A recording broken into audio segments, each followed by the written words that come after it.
Well, welcome back, everyone. I'm going to go ahead and get things started here pretty soon. I know we have a couple of people walking back in from lunch, but thanks to everyone joining us in person and braving what may be some stormy winter weather here in a little bit. So thanks for sticking around, and thanks for those joining online as well. So we're going to kick this off. Our third debate panel for the day is on a topic that has come up quite a bit in some of our earlier conversations with Representative Whitman, and as well as our previous two panels. So this proposition is specifically on China is increasingly working with Russia, North Korea, and Iran as part of an axis, and that axis is in quotes, to push back against the US-led West.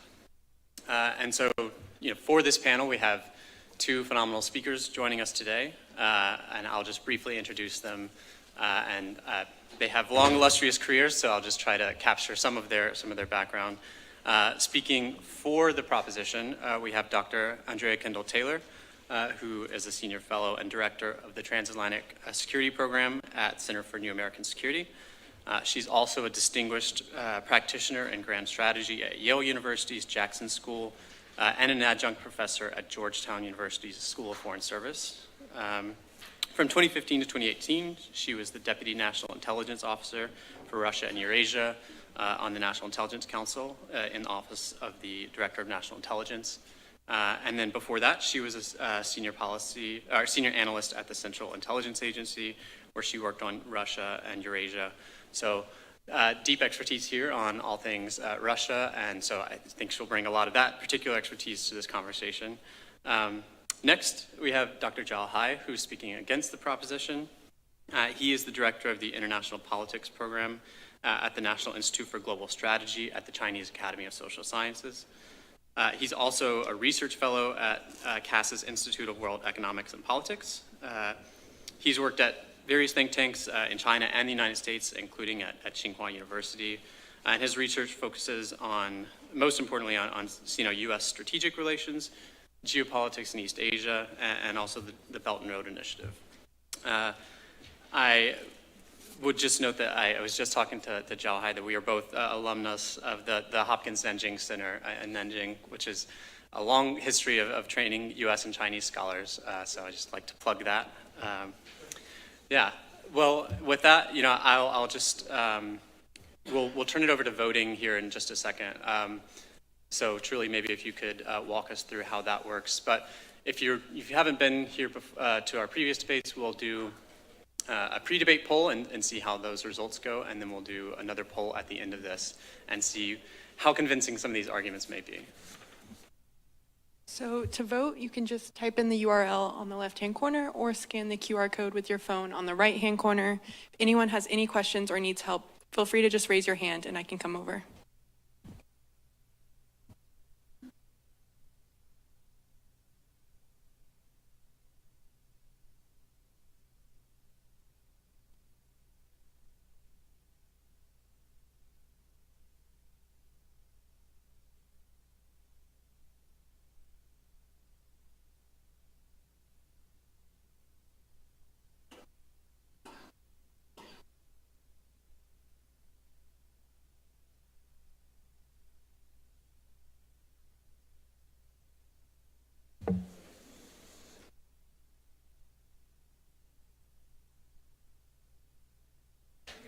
Okay. Yeah, well, it looks like we are just about an even split, which I think means this will be for quite an interesting debate. Yeah, I think this actually maybe isn't too surprising given some of the policy discussions I think that are going on in Washington, and I think even Representative Whitman's comments this morning were suggestive of, yes, this is this axis or whatever we want to call it is a growing source of focus here in Washington from the policy community, but also there's no clear sense there's no necessary consensus here. So I think the voting that we're seeing here is really reflective of that. With that, I'll turn it over to Andrea and I'll let you kick us off. Great. Well, I'm really happy to be here, and I do. The voting is very interesting. At least we have a level playing field that we're starting from. Okay, well, I'm very happy to be here speaking about China's role in what I have called, along with my colleague Richard Fontaine, the axis of upheaval. I know you heard axis of evil this morning. I would put a slightly different spin on it to call it the axis of upheaval, which is really the term that we coined to describe the growing relationship between Russia, China, Iran, and North Korea. And I know that a lot of people really bristle at the term axis, but in my view, it really is the most appropriate way to describe the dynamics that we see playing out among these countries today. And if you go back and look at the way that even Benito Mussolini used the term, so the very first time that he introduces the term axis was back at a speech that he gave in Milan in 1936. And he described Italy's relationship with Germany, and I'll use his quote, as an axis around which all European states, animated by a desire for peace, may collaborate on troubles. And I think that very well describes what we see from China, Russia, Iran, and North Korea. It's exactly what they are doing. They are simply collaborating on their troubles. And it really is that shared aim of weakening the United States and its power and its influence that provides such strong motivation for the actions that we see today. So if we think about what the axis of upheaval is, I would describe it really as just a collection of dissatisfied states that have converged on a shared purpose of overturning US leadership, along with the principles, the rules, and the institutions that now underlie the prevailing international system. So the argument that I want to make in the time that I have is that the cooperation among this axis of upheaval is growing, and that the relationship between these countries is likely to be far deeper and durable and more consequential than many analysts and policymakers currently assume. I would actually say it's one of the most significant national security challenges facing the United States and its allies. And so to unpack that argument, I really just want to make 4 overall points. So point number 1 is to talk about and make the argument that their relationship in the defense domain is growing, and that that's increasing the military capabilities of America's adversaries. The second point is to look at the economic and diplomatic realms. There too, we can make an argument, I will make an argument that that cooperation is growing, and that then has the impact of diluting the foreign policy tools that the US and its allies has to confront or address their destabilizing actions. Point number 3 is that as she personalizes power, a lot of political science research would suggest that that personalization of power is often related to a greater acceptance of risk. And if that is indeed what we're seeing, then the axis of upheaval, China's relationships with China, Iran, and North Korea will become an ever valuable situation for China.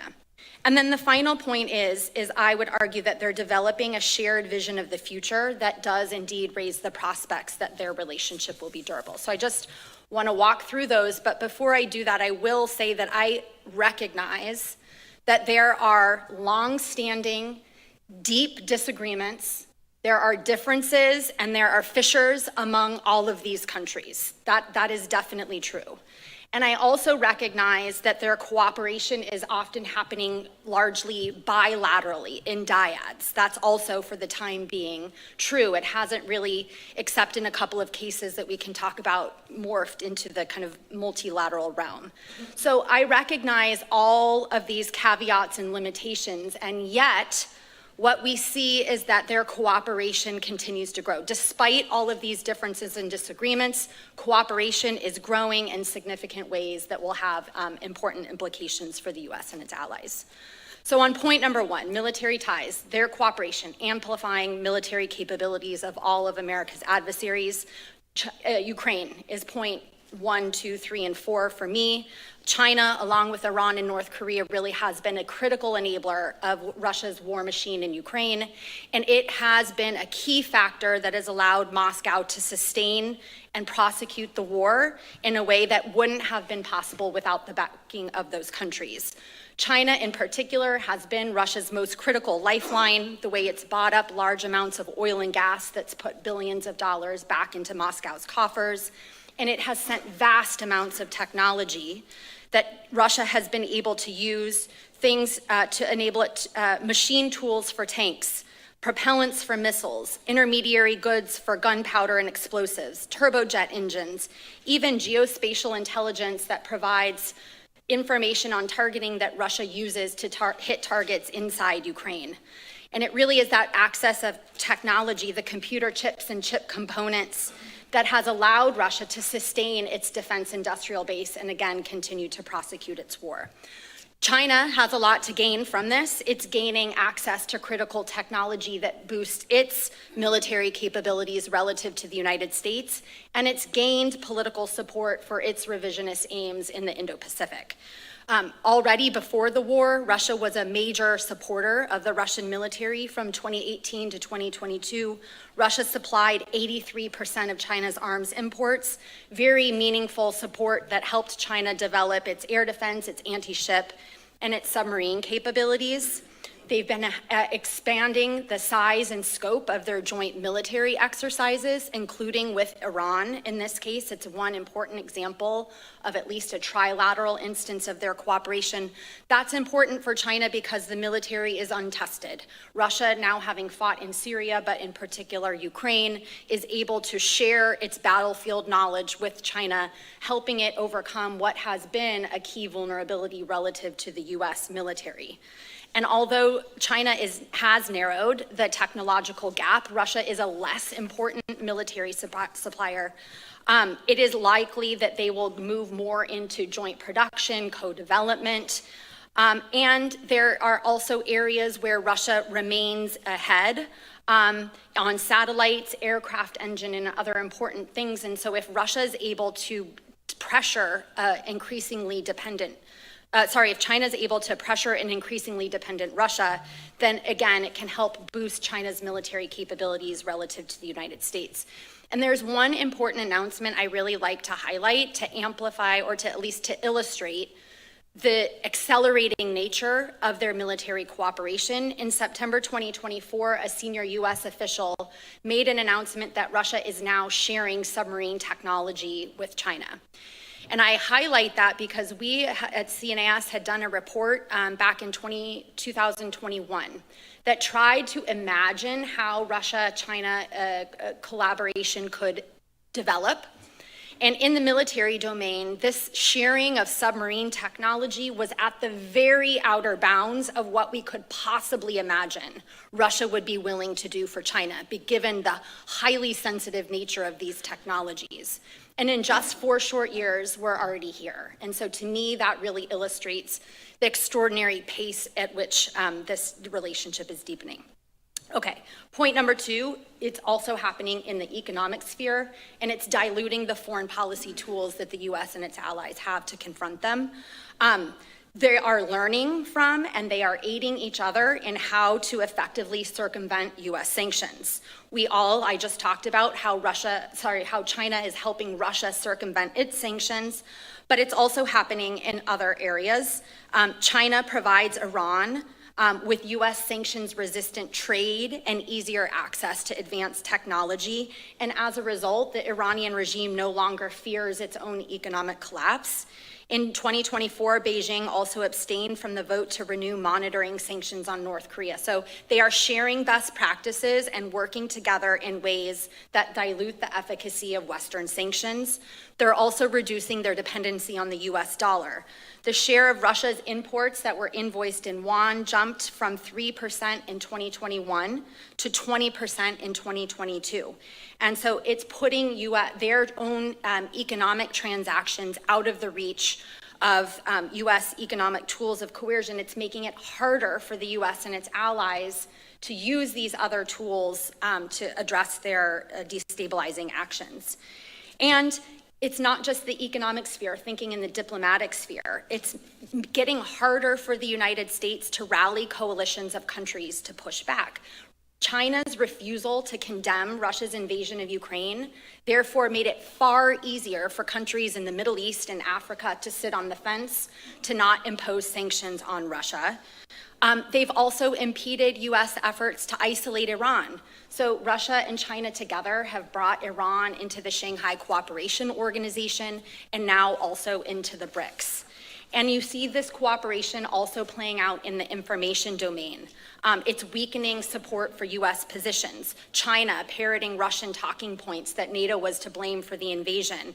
In the aftermath of the Hamas attack on Israel, it was Iran, Russia, and albeit to a slightly lesser extent China, but they were all sharing messages, repeating messages, denigrating Israel, the United States, and even if they're not coordinating those messages, the very fact that they're pushing the same message, that repetition from multiple actors, makes those messages appear more credible and persuasive.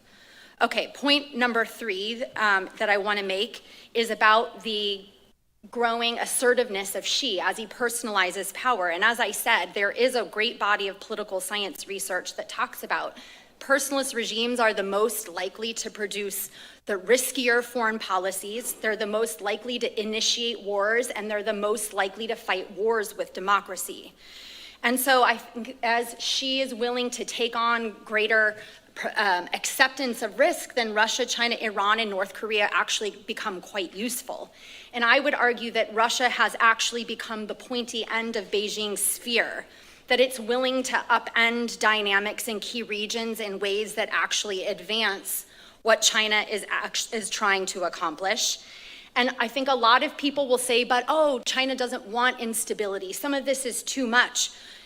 They don't like Russia's penchant for instability. But if you look at a couple of cases, the Houthis, for example, China didn't much push back on Russia providing arms and other things to the Houthis in the Red Sea. And I guess the final point I would make on this piece is you just don't have to look any further than the arrival of North Korean troops to understand that with highly personalized authoritarian regimes at the helm, things can move very quickly and in unpredictable ways. And I think that's a worrisome kind of reminder of just how quickly relations between these countries could grow. Okay. Finally, the final point I want to make is the other thing you'll hear is, oh, well, as soon as the war in Ukraine ends, this will all be over, or, you know, there are so many differences, this is not going to last. Well, I disagree, and I think if you're paying attention over the last 2 to 3 years, you can actually start to see the broad contours of a shared vision for the future, particularly between Russia and China, Iran and North Korea to a lesser extent. And these countries agree on things like the centrality of state-determined political rights. They all share a desire for spheres of influence. Russia and China seek multipolarity. They have this shared notion of indivisible security, or that one country can't take an action that makes another country feel unsafe. That was the justification that Putin used for the invasion of Ukraine. It's now in the Global Security Initiative. It's making its way through the Shanghai Cooperation Organization. And I think there's a lot of overlap in the way that Russia talks about the world majority and the way that Xi talks about the community with a shared future for mankind. So I think I would say the earliest contours of a more proactive, positive vision of the world are beginning to emerge. It's not there yet, but if you asked me a year or two ago, what do they agree on, I would have been hard pressed. But the contours are starting to take shape. Final point, this is going to persist beyond the war in Ukraine. And I say that as a Russia expert who understands that yes, the war is about Ukraine, but it's about much more than Ukraine. Putin sees himself as in an existential struggle with the West. And so his desire for confrontation continues well beyond the end of the Ukraine war. And in that regard, Russia well understands that he needs China, Iran, and North Korea. He's less isolated, he's less vulnerable. And Russia really has been the critical catalyst of this axis of upheaval, and so I would expect that Russia will continue to drive the cooperation among this axis well beyond the end of the Ukraine war. And I'll end there. Great, thank you, Andrea. A very comprehensive overview of how quickly some of these relationships are evolving at the bilateral level especially, but also some movement at the trilateral level and across different domains, political, economic, military, and otherwise. So yeah, thank you for laying that out. A very compelling case, but we'll see what Jalha has to say, and I'll turn it over to you. All right. Thank you, Brian, and thank you for inviting me. And also, thank you for Andrea for putting up a very convincing case, I think.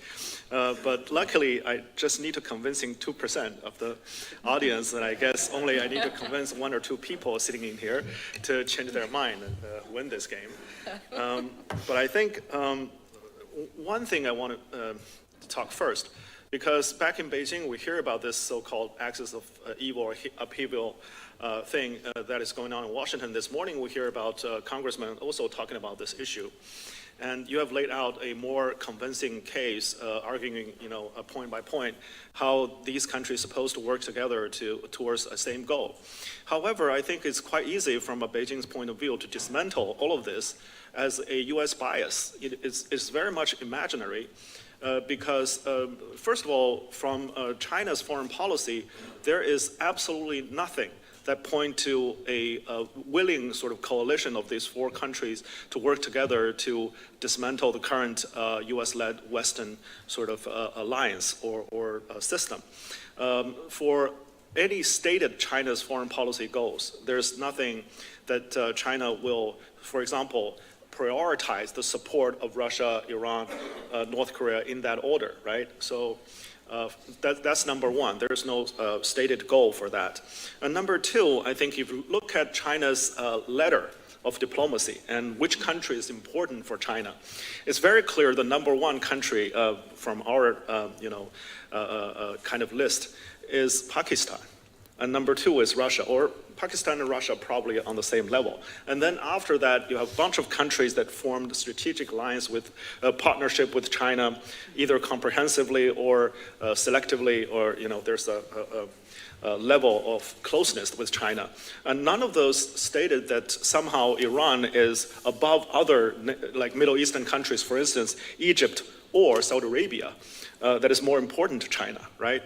And also, even North Korea, yes, North Korea has a security pact with China, but comparing to many other Chinese neighbors, China may have closer relationship with many Southeast Asia countries than North Korea, let alone, China is feeling anything, happy about North Koreans sending troops into the battlefield in Russia. So I would argue there's no clear connection among those 4 countries to form anything even close to access, in that respect. And my third point is that if you look at China's current foreign policy priority, it's very much economic centered. And China in the world advocating for economic development, right? If you look at China's 3 global initiatives, number 1 is Global Development Initiative, number 2, Global Security Initiative, number 3, Global Civilization Initiative. And all those initiatives as a shared vision is to have development in this world. And if you look at the trade relations and development goals sharing, China has very little project or infrastructure project or cooperations with Iran or North Korea, or for that matter, Russia, even though in recent years trade is increasing with Russia. The trade with Iran is going down, actually more than 60%, over almost 70%. The trade with North Korea is also down more than half. So I don't think that in that respect, China is getting closer to those countries. Rather, they're separating further away. And China's economic relations with the Middle East, with Africa, with Latin America in particular, is increasing. So for that matter, if there's any axis, I would argue that China has an axis of development in the world, and China has a closer relationship with many developing countries in that respect. And if you look at other, from an organizational or institutional perspective, that's my fourth point, which is China's priority is BRICS and Shanghai Cooperation Organization. And in those organizations, you might argue that in those organizations, you can find Russia and Iran, both, but you can't find North Korea. And in that organization, Iran is a new member from, a couple of years ago, and China and Russia is the founding member. But, in those two organizations, you can also find India. Can we add India to the axis as well, right? So it's sort of different aspect from China's perspective that which country to be a strategic partner to cooperate with.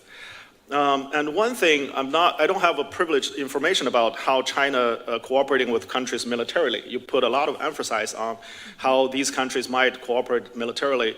But I think China, if you look at the joint exercise and China's military cooperation with other countries, Russia may be very important, but China has very little, deep sort of economic, military relations with North Korea or with Iran. In terms of joint military exercise, sharing of military technology, and providing military materials. Even in the area of military cooperation, China, during the Ukraine-Russia war, probably provided normal dual-use technologies and materials to Russia as a normal trading practice. But the interesting thing is, if you look at the data, China may trade with Ukraine equal to its trade with Russia.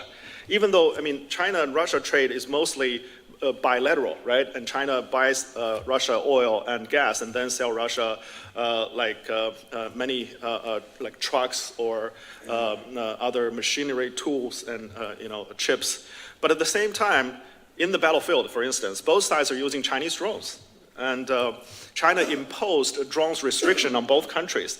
And China sell a lot of drones to the third country, and those countries sell drones back to Ukraine. So in that battlefield, it's very hard to say which side China is actually siding with if you look at just pure sales from a sales perspective.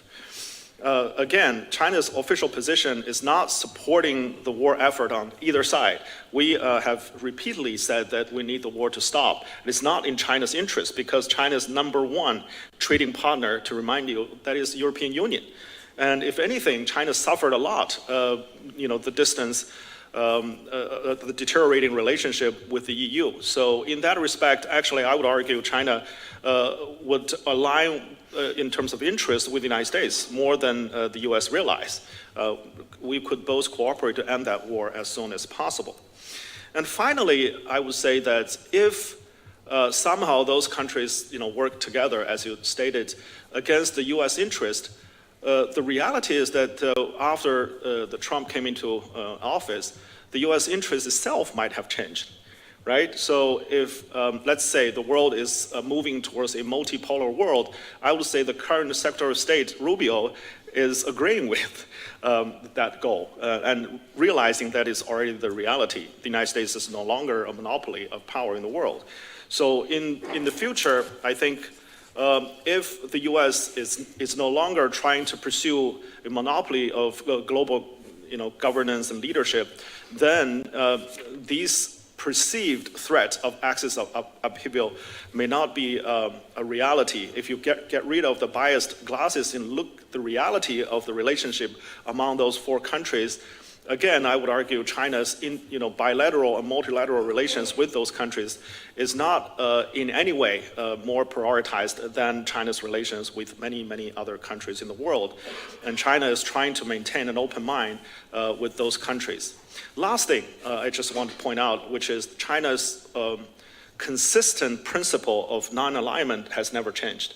So if this proposition is saying China is increasingly working with those countries as an axis, it's not true, because if China does not change that, and China has no military alliance like the United States alliance with other partners, for instance, AUKUS, then I don't think in that military or security sense, China is organizing something concrete against the United States' interest.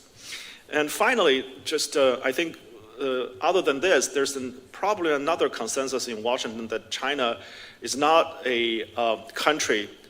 It may be can be seen as a revisionist country. China wanted to change some part of this global system that China sees as unfair and unjust. However, China is not trying to dismantle the post-World War II global system. That is a very important difference between China's goal and perhaps some of those countries you pointed out. And also regional stability, China also does not share some of those other countries' aspirations. For instance, maybe Iran, although Iran denies that, wanted to get a nuclear weapon, or North Korea wanted to maintain and possess even more nuclear weapons, which are both against China's interest. So in many ways, China does not align all of its national interests and also international sort of goals with those countries. So again, overall, I don't think this sort of setting of 4 countries, putting those 4 countries in the same category is appropriate and is definitely not a reality. I'll end here. Thank you. Thank you, Zhao Hai. Also compellingly argued. I think from what I heard, it sounds like a core part of your argument is that yes, China has significant relations with these countries, but that it doesn't amount to an axis, and that really this is U.S. kind of projecting paranoias onto Chinese actions into how it thinks about these China's activities with these countries. So yeah, I will turn it back to Andrea now for a few minutes of rebuttal, Sure. And then we'll turn it over to Zhao Hai again. Okay. Yeah, definitely. They're interesting remarks, and thank you for those. I think there was one thing that you said that I found particularly interesting, which is that China has suffered a lot in Europe. And I agree with that, and I find that highly interesting because to me, this is a case where maybe for the first time, China's been willing to incur a cost in order to continue supporting its closest partner in Russia.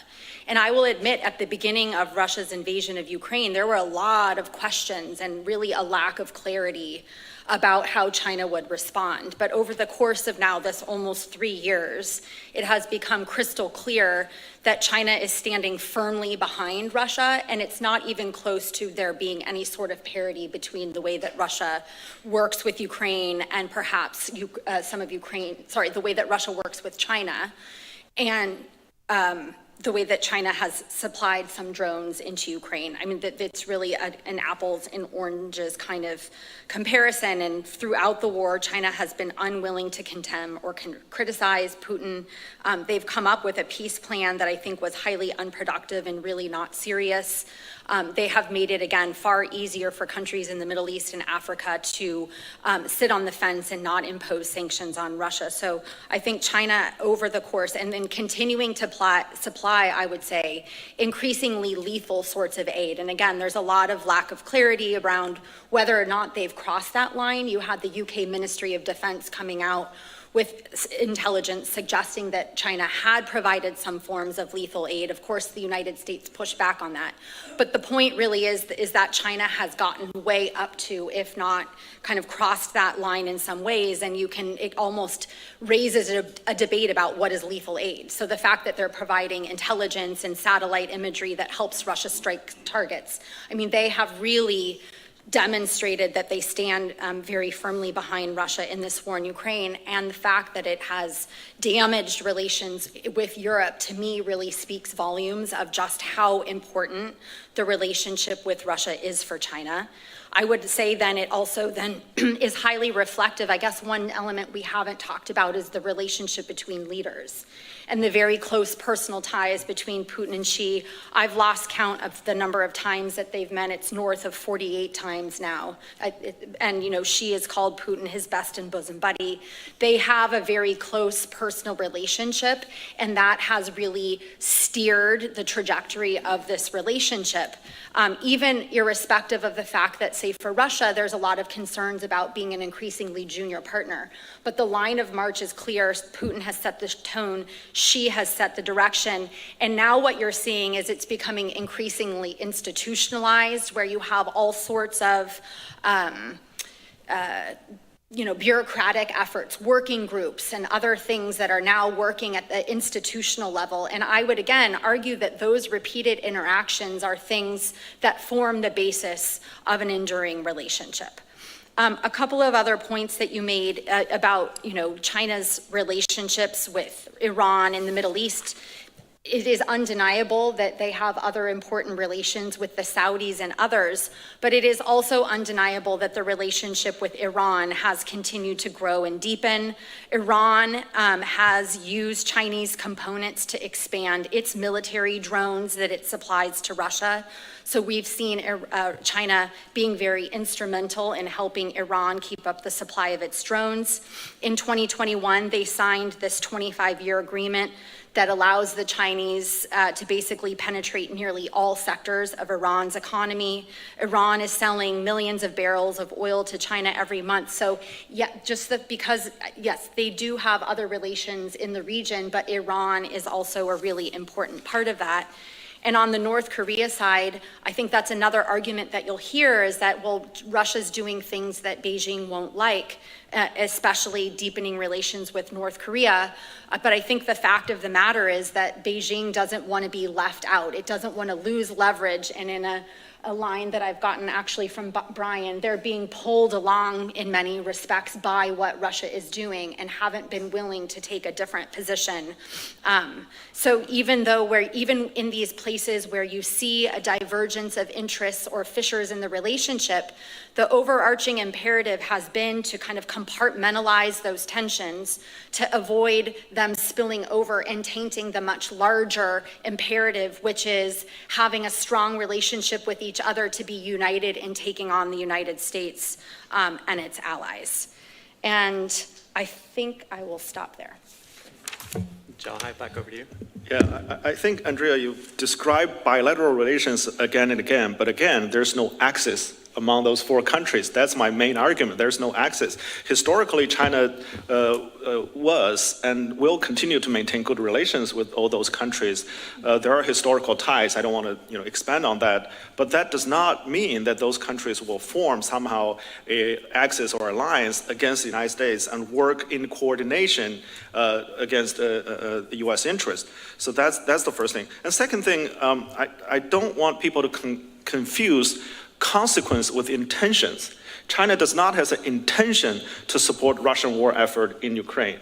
The consequence of Russia continue to be able to wage war comes from perhaps the normal trading relations between Russia and China, but that's not China's foreign policy goal. So again, China is hurting from the continuation of this war, and China has proposed to end the war. And also I want to remind you, which is, if you go back to look at China's solution of this war, China's plan is actually getting closer and closer to American plan to solve this problem. That's the reality, right? Because if you can't defeat Russia, you have to make a compromise, concessions with that. And the other thing is that I think it's very important also not to confuse appearance with reality. There, you mentioned the 25-year strategic cooperation plan between China and Iran, but again, because of United States sanction, particularly because of Trump administration's extreme pressure on Iran, China has basically ceased, furthering of those plans. So far, China only invested less than, I think, $200 million in the plan in the projects in Iran, and so far, you mentioned probably there's an export of Iranian oil of around 1 million barrels per day to China, close to that. But China imports much, much more, 10 times more from the Gulf area every day, right, from other countries. So if you compare the trade relations, China has better relations, again, with Saudi Arabia, with UAE, with Qatar. And also, if you consider military cooperations, for instance, China has more military cooperation with Saudi Arabia and sells more drones to UAE than any other country in the region. So I don't think the level of cooperation between China and Iran is anywhere near a sort of alliance and, overcome China's relations with other regional partners. And finally, North Korea, another case in point, which is that China sort of don't want North Korean regime to fall, but at the same time, China does not provide anything further than that. Particularly, China don't want to see a nuclearized peninsula that will harm China's overall regional security. So China has been working with the U.S. on this issue, and if Trump administration is willing, we can continue to work, again, coming back to the negotiation table, continue to work with the United States. Many of the things that China started, for instance, in the United Nations Security Council and in other areas that oppose U.S. proposal is because in those negotiations, the United States didn't come to terms or didn't want to sort of fulfill its end of the deal with North Koreans, with the Iranians, so that China has to do something. For instance, the United States signed a deal, JCPOA with Iran, and also the United States negotiated with the North Korean government trying to reach a deal. However, because of the shifting of government in this country, in the United States, it didn't go through or reversed backwards. So that's why I think China wanted to see the United States be more consistent so that China and US can work together on some of those issues. Finally, on what's happening in Gaza, in Israel, I think there's no consensus even in this country, right? And what the Hamas did to Israeli people, civilians, is horrible, and China condemned that. However, what Israeli military and the government is doing to the people in Gaza is also unforgivable. So in that respect, I think China's position in that Middle East conflict is respected by most of the Arab countries and respected by the world. So again, coming back to our original proposition, I don't think there is an increasing cooperation among those four countries. And China, again, have much better relationship with many more countries in the world, and China will continue to execute in a more independent and sovereign diplomatic relations with other countries. Thank you. Well, thank you both. Before we turn to Q&A with the broader audience, I want to ask a couple of questions. Maybe I'll first ask each of you a question to challenge some of your underlying arguments, and then I have some follow-up questions. Jiaohai, I guess one pointed question for you is, if we took the phrase axis out of the proposition and just said China is increasingly working with Russia, Iran, and North Korea to push back against the US-led West, would that change your views on this, and would you still push back against that? And then, Andrea, I wanted to hone in on one of the arguments that you made, which is, I think, quite an interesting one, which is that because Xi Jinping has consolidated so much power, he's more willing to take risks and to accept some of the cost associated with working with these countries. But one of the things we heard from some of our other panelists this morning, I believe it was Professor Dawei, said that because of China's economic headwinds at home, there's maybe this tendency in the coming years for China to be a bit more inward-looking and maybe a little bit more cautious in some of its actions abroad. Do you see that as being the case, and do you think that may shift the way that Beijing approaches these axis or these other countries? So I'll leave it to those two questions for now. Okay. No, I think even if you take out axis, this proposition still don't stand because it's very simple. Country-to-country relations are multifaceted.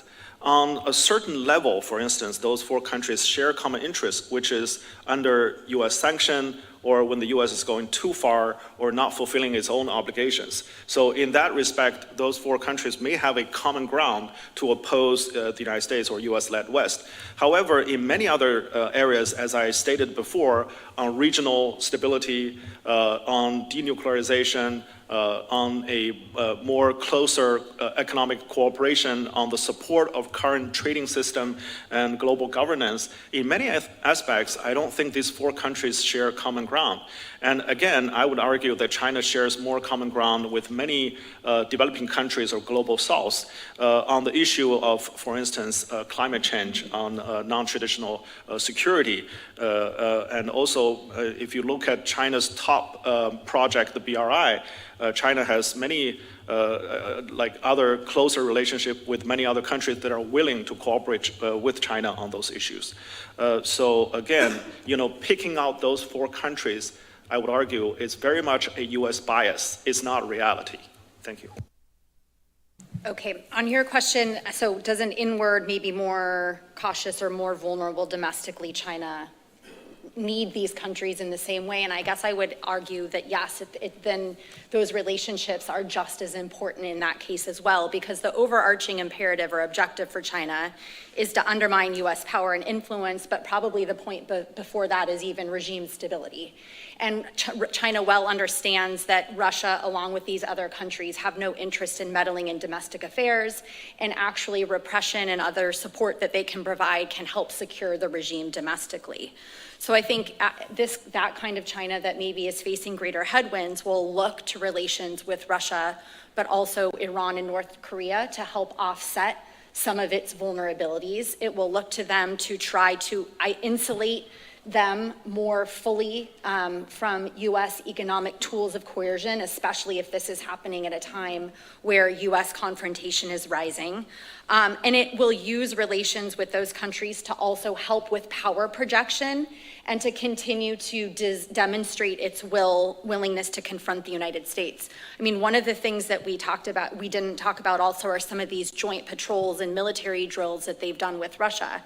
That is another way that China and Russia, again, are working together to try to signal their willingness to take on the United States. And so the joint bomber patrol that they did into Alaskan airspace was the first instance of Russia and China taking off from the same base, which again demonstrates the importance and the deepening cooperation that is now enabling new forms of cooperation. But so China that's facing headwinds is going to have to rely more, again, to offset vulnerabilities and to use these countries to help them project power. It also can be a useful tool in some of the asymmetric tactics that China might need to rely on more at a time of weakness. And again, this is another area where we've seen growing cooperation, perhaps between Russia and China, with Chinese participation, at least in close proximity to cables that have been cut in the Baltic Sea, with the Chinese ship, the Nunu polar bear, being in very close proximity to a Russian ship at that time. So it does appear that there's also growing cooperation in some of these hard to attribute tactics. And again, a China that's facing headwinds may rely more heavily on these tactics. And in those cases, again, Russia, but also Iran and North Korea are very useful in advancing some of these asymmetric tools. Thank you both. I may have one more quick question, and before I turn to the audience, because I'm sure we have a lot. But I think one question that, just as a thought experiment, is what perhaps would be one or two key developments that if we were to see them would lead you to change your thinking about this? So for Andrea, what would make you think maybe this is less of an axis or there's less cooperation than we currently think? And Jalhaid, same, the reverse for you. I mean, this doesn't necessarily have to do with the China piece of it, but I've also been spending a lot of time on the Russia-Iran relationship and trying to think through what a weakened Iran now means in the Russia-Iran relationship in particular. So if there were increasing activity targeting Iran from the Israelis, from the US, and Russia stays totally on the sidelines, again, that raises questions about how far these countries are willing to go in order to support one another. I don't know if it would totally convince me that it wasn't an axis, in large part given the ongoing war in Ukraine. Russia is bogged down and certainly has a lack of capacity to help in a very meaningful way. But I would be paying close attention to how far and what Russia was willing to do to address an embattled Tehran. Well, I want to emphasize one aspect in this, back and forth argument, which is that China is a neighboring country to both Russia and North Korea. And we had troubles historically, and we wanted to maintain peace and stability along the very long border between, for instance, China and Russia. Like in this country, United States is bordering with Canada, right? You don't want that bilateral relationship to go south because you don't want to deploy millions of troops to the north of the border. But historically, yeah, that's the new development unexpectedly. But historically, Russia and China both deployed millions of troops against each other, right? And even border clashes. So I think for China, if you take out all the other factors, it's very important to maintain good relations with its neighbors, particularly Russia. So that's why when the war broke out, I think China has made an argument, particularly to our European neighbors, that we don't want to pressure Russia too much because we don't want to destabilize this regime. We don't want to, have going back historically to a very bad relationship, so that we will have a lot of problems, cross-border problems, not only security but also non-traditional problems like organized crime or the trafficking, of other things, and also that applies to North Korea. We don't want to have an immigration, crisis. We don't want to have a humanitarian crisis along our borders, and also particularly we don't want to have a nuclear crisis because North Korea has been testing nuclear weapons along the Chinese border. So bilaterally, it's very important to maintain that relationship. Again, that does not mean that overall this is going to be an axis or alliance. To your question, Brian, I think the only factor that uniting those countries together, again, is the United States. If the U.S. wanted going further and further to pressuring particularly China and Russia at the same time, thinking that China and Russia is gunning up against the U.S. interest and misrepresent China's international, global intentions, that will deteriorate the relationship and really pushing them to get closer and intensifying their cooperation in many aspects. But so far, and particularly when President Trump coming, I don't think that will happen in the short run. Thank you both. And with that, I'll turn to audience questions. I see one here. Well, let's maybe take three. I see another one here, and then one back here.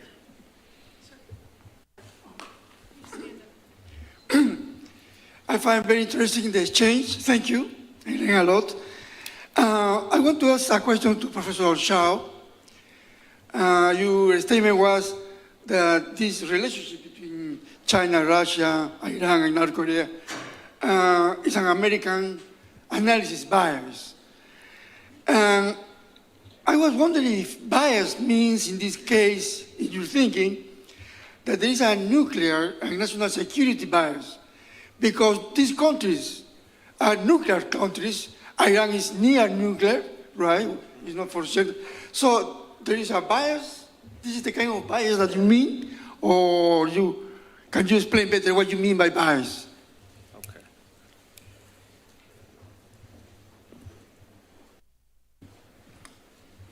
Good afternoon. Pavlo Zvonogorодski, Georgetown University, and I have a question for Dr. Kendall Taylor.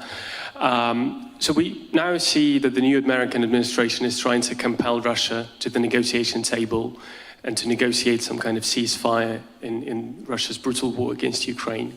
But Russia is obviously very reluctant to do so, and one of the reasons is that it has been receiving this tremendous amount of technological and material support from China.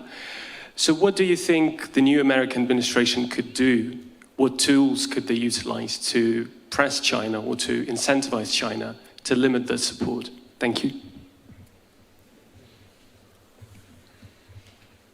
Thank you for a wonderful discussion. The rules-based world has been a critical point for U.S.-China relations, and the provision of global public goods is strategically important for both sides to obtain peace over this world. And my only question is, how can both the USA and China obtain more strategic understanding and consensus toward Taiwan security and the Korean Peninsula? Thank you.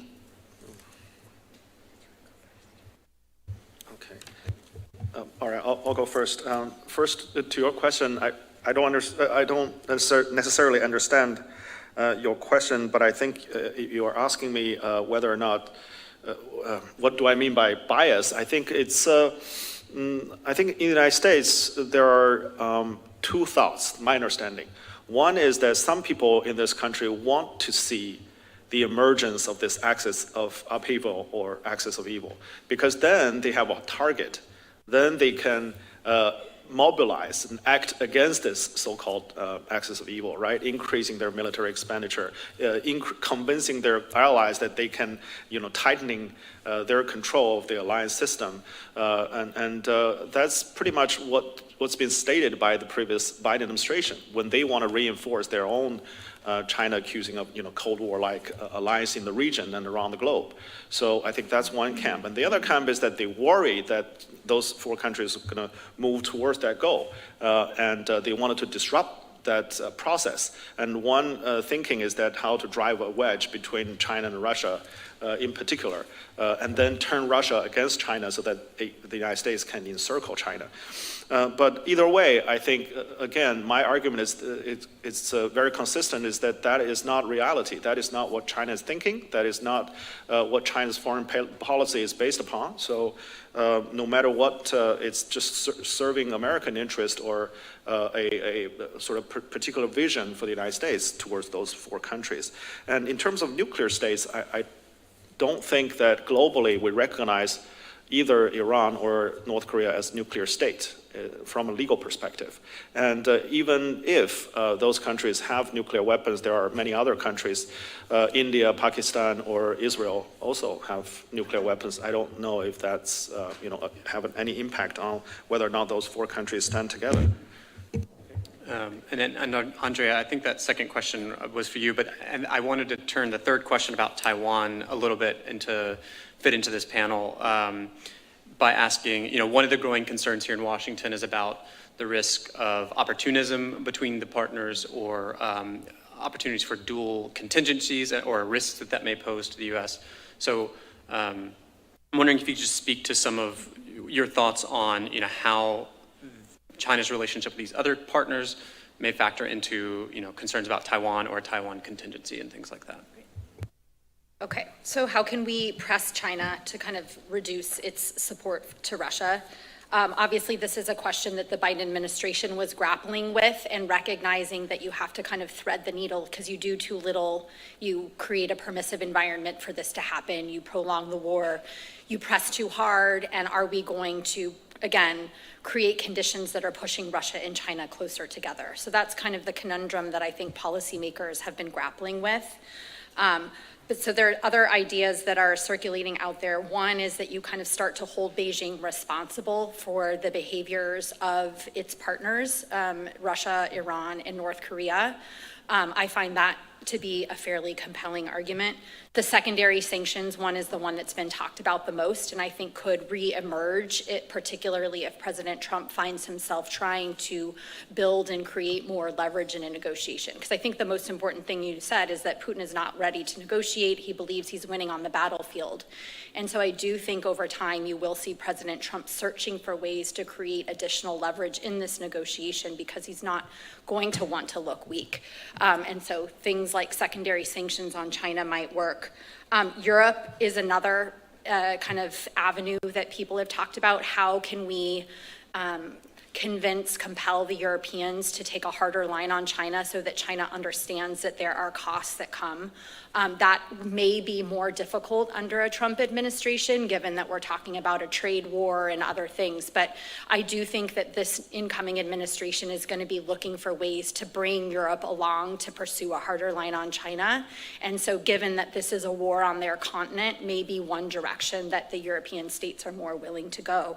And then I think but recognizing, I think that there will be limits on what we can do, given my understanding of how kind of committed China is to supporting Russia in the war. And so thinking of ways, well, how do you mitigate the impact of things that they're doing, creating greater headwinds? That's another way.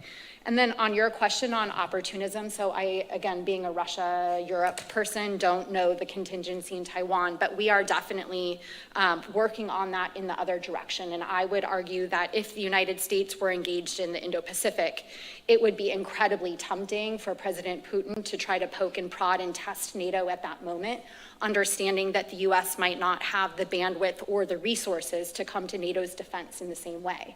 I actually think it's the most likely scenario that you could see a direct Russia-NATO war, but it is preventable. If the United States is engaged, there's a whole set of capabilities, the enablers, air-to-air refueling, tankers, certain ranges of munitions and other things that would be sent to the Indo-Pacific. And so we have to be working with our European allies to be sure that they're investing in those capabilities that would be channeled to the Indo-Pacific so that we can be sure we maintain the credibility of our conventional deterrence in that instance.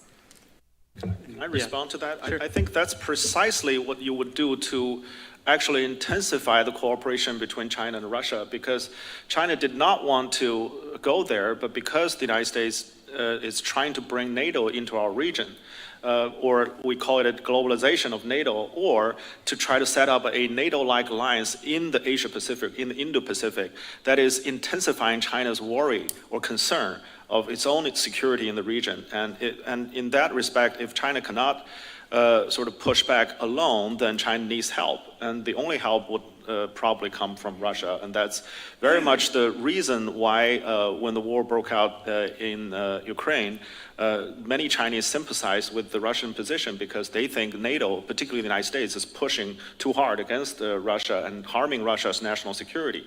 So I don't think that's a wise move on the U.S. side, trying to, pushing some sort of arm race or alliance race in the Indo-Pacific region and locking China and the United States in a security dilemma. Just to clarify, though, what I was talking about is getting European allies to invest in European defense. And so it wouldn't, not asking them to do more in the Indo-Pacific, but really telling our European allies and partners, you have to do more for your own security and defense. And if we are engaged in the Indo-Pacific, these are going to be the type of capabilities that will be in short supply. Russia will understand those gaps and vulnerabilities, and so the Europeans have to plug them in Europe. And so the point is we have to be able to maintain the credibility of our conventional deterrence in Europe so that it is not kind of a moment of temptation for Putin if something is happening in the Indo-Pacific. We do have time for one more question up here on the front row. Thank you. Zhao Long from Shanghai Institute for International Studies. My question goes to Andrea. I think there's quite strong argument back in China is that the concept of axis is quite similar to a so-called idea of global east, which trying to or attempt to isolate China from other global south countries and developing world. So many people believe that the argument you mentioned are not quite convincing because you also acknowledge that there's a lack of multilateral interactions between those four countries. The economic sector, I think China's economic tie with U.S. and its allies is much stronger than our economic relation with Russia and DPRK and Iran. China holds a quite different view on the reform of current existing world order than Russia's demand to rebuild it. So please help me to think through how could we place those four quite different, completely different bilateral relations into the general, formulated framework of access. Thank you.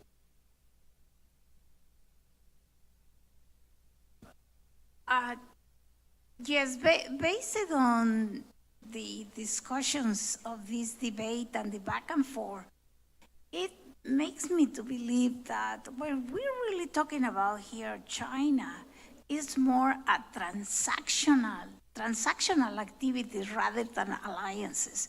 Because it seems to me that because of the economic situation of China, now they want to leverage their exports. They're trying to get alliances, not alliances, but business around the world. And this is very different of course, they want to sell their oil, they want to sell their instruments, their trucks, whatever they want to export. And for them, it's business. So whether it's Iran, whether it's Russia, whether it's the Middle East. And I would like a comment on that because based on the back and forth, it doesn't convince me either way, other than business is business, period. Jalha, maybe that first question may be for you, and then Andrea, maybe that sparked a question for me, does China maybe seem more or less transactional than some of the other partners in these relationships, just from looking at all four of them overall? So just quickly on those two questions. I'll be very brief. I think, if we're still in that hyper-globalization age, maybe business is as usual, business is business. But today, business is very much disrupted, interrupted by geopolitics. So we can't conduct business as usual. China wanted to have a more open and free trade in today's world, but we all seen the rising of protectionism, of economic nationalism around the globe. And that is also the consequences of globalization. So again, we can't do business as usual. But there are still, why China focused on global south? Because there are still many developing countries who want to have development, want to have the opportunity of trading with big countries like both the United States and China. So China does not only sort of focused on export, but also focused on import from those countries and increase bilateral trade with many of the countries in the world. But that goes back to my original argument, which is that right now, China is still very much a developing country if you look at per capita income, right? And China still has a far way to go to catch up with the developed countries. That's why China is still focused on development. And that's why China does not want to have any sort of geopolitical alliance that is harming its own economic interest. That doesn't make any sense to China. So that's why I think that proposition for today is not standing on itself. And Andrea, to you. And then I think we do have one final question from Bonnie. Great. Okay, a couple of, I don't know, disjointed points on the lack of, I guess I go back to the original thing that I started my statement with on what is an axis. And obviously we're all struggling with what exactly it is. It's not an alliance. And we shouldn't apply the criteria of the way that the United States has alliances with interoperability and all of those things. Just because those relationships and partnerships look a little bit different than the United States' relationships with its closest allies doesn't mean that those relationships, I would say, are any less consequential, because at the end of the day, they really are less isolated, less vulnerable. They're working together to offset vulnerabilities and enhance their military capabilities. And so, again, the way that Mussolini used it is, collaborating on troubles. They have a powerful motivation, and their kind of collective energies are all radiating in the same direction, and that is towards the United States and undermining the current international order as it exists today. So I guess I would consider that an axis. And it kind of goes to your question about business as usual. I mean, of course, there's a transactional nature about it. A lot of the military cooperation is in areas where I have one thing, you have another, and it's driven by that kind of pragmatic exchange. But at the end of the day, I do think that they share this joint view of undermining the United States and reordering the rules of the world. And that therefore kind of it amounts to something more. They have a strong imperative, even when they do have diverging interests, again, to compartmentalize those interests because they have this overarching objective of taking on the United States. And if you just think back throughout history of previous iterations of these axes, Germany, I mean, they were very different ideologically, they were very transactional, and yet they had tremendous capacity to do damage to the United States and the global order as it existed.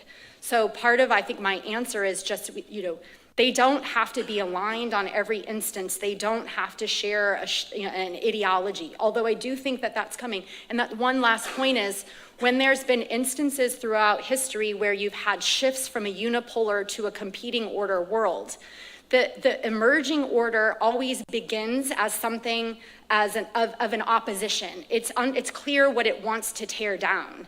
And it's only after many, many years do they kind of unite around what a shared vision of the future looks like. And so I guess that would be my argument, is where we're headed. Yes, we know very much what they oppose and what they are against. And I would argue that you're starting to see the semblance of the way that they would want a future order to work. And they are working through some multilateral institutions, especially BRICS. And I get that it's a kind of collection. It has India and Brazil and other countries that don't want to oppose. But these international institutions are very useful venues for socializing and spreading kind of your vision of the world. It's clear that you just in Kazan had the biggest BRICS summit that we've seen to date. It's clear there's overarching discontent in the rest of the world, and these countries are are increasingly looking to kind of tap into that, I think, and collaborate in ways that can advance their own objectives. Yeah, Bonnie. Sorry, I don't mean to weigh in too much, but I just wanted to mention, so our team has been working with Andrea to explore this question from the China angle. And Andrea's point about all three actors supporting Russia and the Russian invasion of Ukraine is a clear example for whether it's intentional or consequential supporting Russia's invasion of Ukraine. But one example that Zhao, I'd love to get your thoughts on is our team obviously follows very closely China's military activities, and we couldn't help notice in China's October 2024 exercise, Joint Sword 2024B, in that exercise, we saw China working with Russia on the margins and then the Chinese ships coming to that exercise. At the same time, in a very uncharacteristic move, we saw your foreign minister call his Iranian counterpart. The next day, we saw North Korea engage in provocative activities, including bombing a road connecting to South Korea. Now, all of this could be just coincidental within 24 hours of each other, but I think these are sort of the types of evidence data that we're looking at to see, is there something there? And I'd love your thoughts on that. Good job, Bonnie. Yeah, you're helping one side, huh? Yeah, exactly. Yeah. Again, I just want to make this argument that is intention and consequences are very different things. China has no intention of allying with or working with those countries trying to intentionally break down the current international system. What you mentioned on a tactical level may be true, from American perspective, but again, those are not coordinated and intentional military action trying to testing the U.S. Military sort of operational network in the Western Pacific. And again, I want to remind you that China's particular military action against the Taiwan independent forces is trying to signal to both the United States and Taiwan that it's very dangerous to further its agenda on sort of secessionist moves. It's not in particular trying to, again, using that military operation to undermine and dismantle the international system that actually China's a part of. So again, there are many different activities going on at the same time, but I don't want us to sort of misunderstand and misrepresent each other's moves so that makes things even worse, because then we have less trust with each other, we have more suspicion of the other's activities, and we're deeply locked up in this security dilemma and trying to escalate our deterrence against each other. And now you're not only escalate deterrence from the US side against China, but you want to escalate that deterrence against this whole group of nations. And if that's true, then you need to actually reinforce your own alliance in the region. And again, I wanted to say this, and that is in danger of forcing Chinese leadership to think about the possibility of aligning with more countries that have shared interest against the U.S. Great. Well, with that, we're already slightly over time on this panel. So I want to give you, if you want any final remarks. If not, we can move into voting, but I'm happy to. I'm good. I just want one or two people vote for me. Thank you. Well, I think we'll now move into our post-debate poll, and Truly can give instructions for again, it was very close last time. I wrote down, I think, 51% in favor and 49 against the proposition. So we'll see how things have shifted. Great. Either type in the URL on the left-hand side or scan the QR code on the right-hand side. If you need any help, please just raise your hand.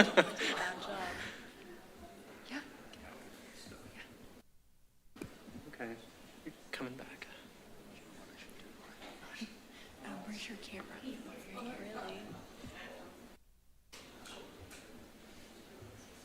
Interesting. Wow. I think Zhaohai may have been compelling. Although I think this is a really fascinating debate, and I think shows the lack of a consensus so far yet in terms of these conversations. So I think there's a lot of interest that'll be on this topic going forward. So I want to thank you both so much for your willingness. Thank you, everybody.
All right, good evening, good afternoon, everybody.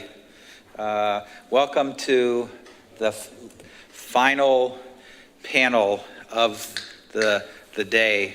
It's a delight to be able to wind up this day of debates with a conversation and perhaps a debate or with different points of view, but this final discussion is not structured as a formal debate with a specific proposition that you are going to vote on. Instead, we'll ask you at the end to vote on what was the best panel of the day, and if you're still in the room... Your choice will be this one. Exactly. You're going to vote for us, and we will win the debate. I'm Scott Kennedy. I'm Trustee Chair in Chinese Business and Economics here at Csis, and it's a delight to see all of you here in person and everybody watching online, and it's also an honor to be collaborating with Bonnie Lin and the China Power team for these debates, which they've run annually for several years now. And it's an honor, again, to be able to participate and talk about issues which all of the programs at CSIS and the Washington policy community cares about. For this afternoon's session, we're going to talk about the U.S., China, and economic security. And trying to figure out a way into this topic is not easy. We could come up with some proposition, but it'd probably be some sort of straw man. Is the U.S. or China more or less dangerous in how they use economic security? And I think what we wanted to do is have what may sound like a nerdy or boring or thoughtful conversation, despite the fact that we're in Washington, D.C. Let's try. We're going to succeed because we have two of the world's leading experts on economic security issues sitting next to me. I want to briefly introduce both of them and then jump into the program. To my immediate left is Matt Turpin, who is a visiting fellow at the Hoover Institution, and he is also a senior advisor with Palantir Technologies. From 2018 to 2019, Matt served on the National Security Council as Director for China and Senior Advisor on China to the Secretary of Commerce. He served for over 22 years in the U.S. Army in a whole variety of different combat units in the U.S., Europe, and the Middle East. And he also was an assistant professor of history at West Point. He, from 2013 to 2017, served as an advisor on the People's Republic of China to the chairman and vice chairman of the Joint Chiefs of Staff in the Pentagon, and was assigned to assist with one of the earliest reports, I think, on economic security, although I don't think it had that title at the time, with the Defense Innovation Initiative.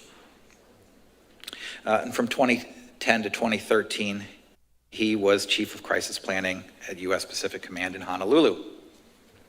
To his left, at the other end of the table, is Dr. Jia Daojiong, who is a professor at the School of International Studies in the Institute of South-South Cooperation and Development at Peking University.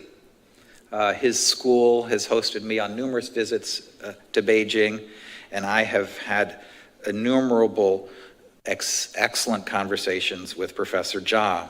His areas of expertise include international political economy, and China's international economic relations, particularly in the field of energy and natural resources. But his knowledge runs quite wide and quite deep. He's done extensive research on the political and social risk management for Chinese companies who operate internationally. His PhD is from the University of Hawaii, and he also overlapped in Honolulu. Although not necessarily, I don't know if it's the exact same time, but they've both lived in Honolulu. But he's also had research and teaching positions in the United States, Japan, Hong Kong, and Singapore. So with these two very wise gentlemen with us today, I thought we'd proceed in this manner. Is first just have a conversation about what the heck is economic security. It is a very popular word now. It was even in the president's initial executive order on the America First trade strategy. And I now work in the Department of Economic Security and Technology here at CSIS. And so it is the word of 2025. So let's first try to understand what the heck we're talking about. And then we'll talk about what the US and China have been doing to protect their economic security, ways in which the other side feels that the other side has gone too far or abused economic security. What's that mean for the rest of the world and global institutions like the WTO? And then let's look forward in the final few minutes about where are we going with economic security? Is it to a world of greater security or greater insecurity? And what might we do to try and have a more constructive outcome? So that's the plan for this hour. So let me first turn to Matt to ask you about your thoughts about what is economic security. I'll give you just sort of my very thumbnail sketch so far, is that it's efforts to advance the economic elements of security and ensure the security of our economic foundations. So the word in both directions. And I think of sort of like 8 ways in which this comes up: technological leadership, supply chain resilience, critical infrastructure, data security, having a stable financial system, stable and reliable energy resources, having sufficient human capital, food security, and lastly, avoiding economic coercion by adversaries. How does that sound as a definition to you, or how's it evolved in your mind? As I mentioned, you did some of the earliest work for the U.S. government thinking about economic security issues, and over the last decade, how have you begun to think about it? Sure, and thanks, Scott. Really appreciate you and Bonnie asking us out here to participate in this, and for me to come out and join everybody on a snowy afternoon. Hopefully, is everyone able to get home safe? I first encountered the term economic security really from my Japanese counterparts when I worked at the White House. So, under Shinzo Abe and the creation of sort of an economic security portfolio within the National Security Secretariat and the broader sort of Japanese thinking about what was going on. And I thought that it was a good broad term to cover many of the things that I had been struggling with and many of my counterparts had been struggling with for a number of years across the US government that we couldn't quite put our fingers on. And so I sort of retroactively applied that term economic security back in time over the things that I had sort of run through. So maybe and I think, Scott, your rundown of the different sort of domains in which this covers is absolutely right. But maybe I'll take it up a level to sort of like, how did we get to this position where we're having, like, in 2018 or so, we are like thinking about the term economic security and we hadn't been thinking about it before. And I think it comes from, as we came to the end of the Cold War and we began to sort of birth a new international sort of economic system, we largely assumed that security was not a part of that, right? So what would happen in the trade and the economic and the commercial and the industrial space was sort of post-geopolitical, right? That this was an area in which it would be governed by a set of rules and norms. We had an international institution, the WTO, that we had birthed in the mid-1990s that would serve as a set of the adjudicator of this. And it meant that things that had been quite difficult and contentious for nation states to have to deal with, we could suddenly park it underneath a normative system.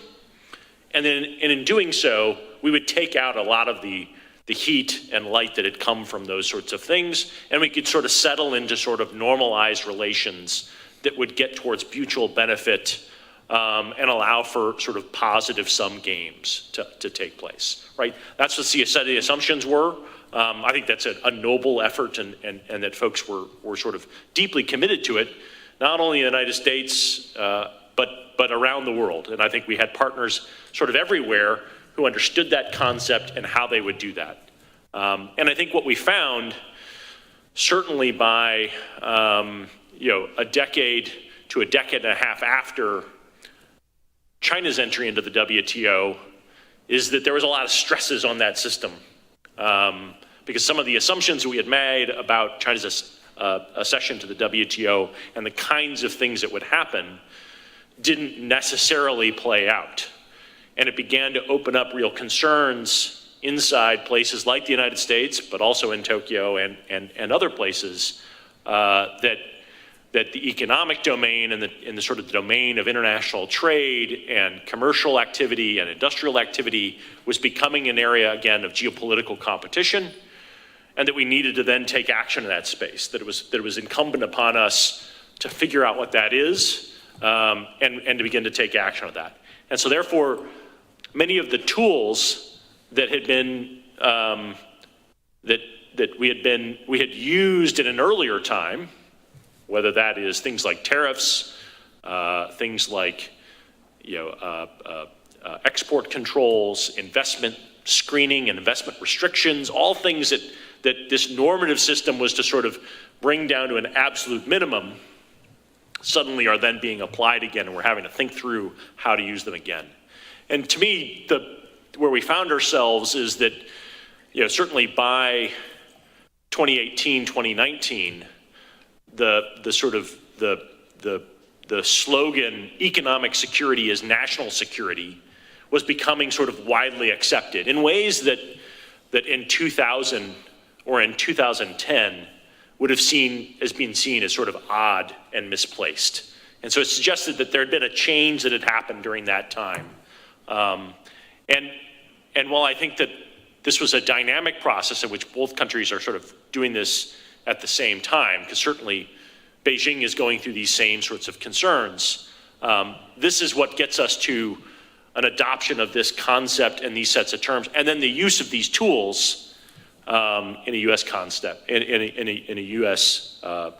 scenario. So that's kind of where I think we're at.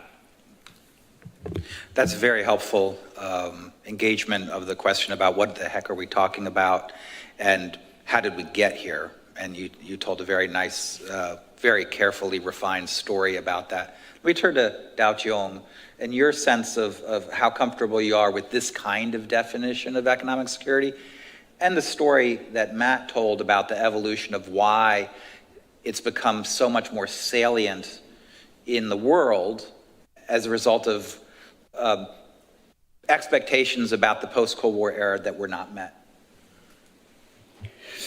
The notion of economic security is context-based. Earlier, Matt mentioned Japan, and my understanding of how that manifested in Japan in the late 60s with the Suzuki administration was, number one, to spend less than 1% on defense and sort of outsource that defense spending to the US, which led to the US-Japan dispute, part of the reason for the dispute in the 1980s. A second was a focus on resources, securing resources overseas, including actually that Japanese understanding of economic security was a major reason for Japan to normalize relationship with China in 1972, 7 years earlier than the United States did. A third was to make friends with as many countries as possible. Japanese passport holders were allowed to go to virtually every country in the world except North Korea, and Japan would be providing consular protection of Japanese citizens. Now, why do I mention that? There is a bit of a mirror image in Chinese understanding of economic security, or what you call the Japanese 综合安全, what we call 综合安全观, SOGO. Comprehensive framework of security. In Japanese, 综合安全 in Chinese. But certainly in China, we don't have the luxury of limiting defense spending to less than 1% and resource exploration overseas and of course, Chinese citizens everywhere in the world, and what we call overseas interest. But more fundamentally, my understanding of that you can trace Chinese understanding of economic security actually going back to Dr. Xin Yat-sen's articulations. And when you look at history, there is a good deal of continuity in economic and foreign policy making between the nationalist government during the final years of the Sino-Japanese War and the founding years of the People's Republic. Fast forward is that in the mid-1990s, what people missed and learning about was during the 15 years when China sought membership in the WTO, there was a very strong domestic opposition to it.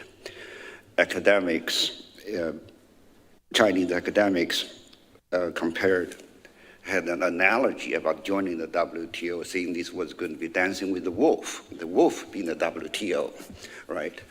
So if you just look at the literature, there was a lot of Chinese writing saying getting into the WTO was going to be a threat to China's economic security. But certainly the leadership took the decision very differently. Now, it's useful to put that understanding or that complaint about the WTO in the domestic context in a different context. I mean, with some substance, because one of the China's strategies in the earlier years of reform was to grant concessions, tax holidays to foreign investors. Actually, it was not until January 1st, 2013,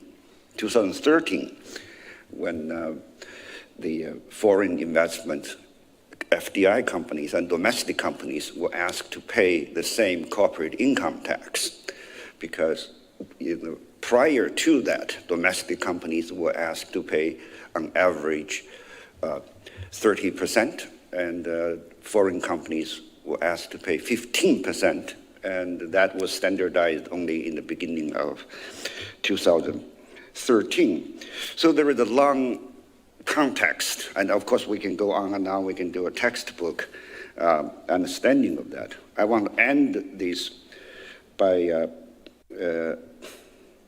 offering a point of advice, especially to students.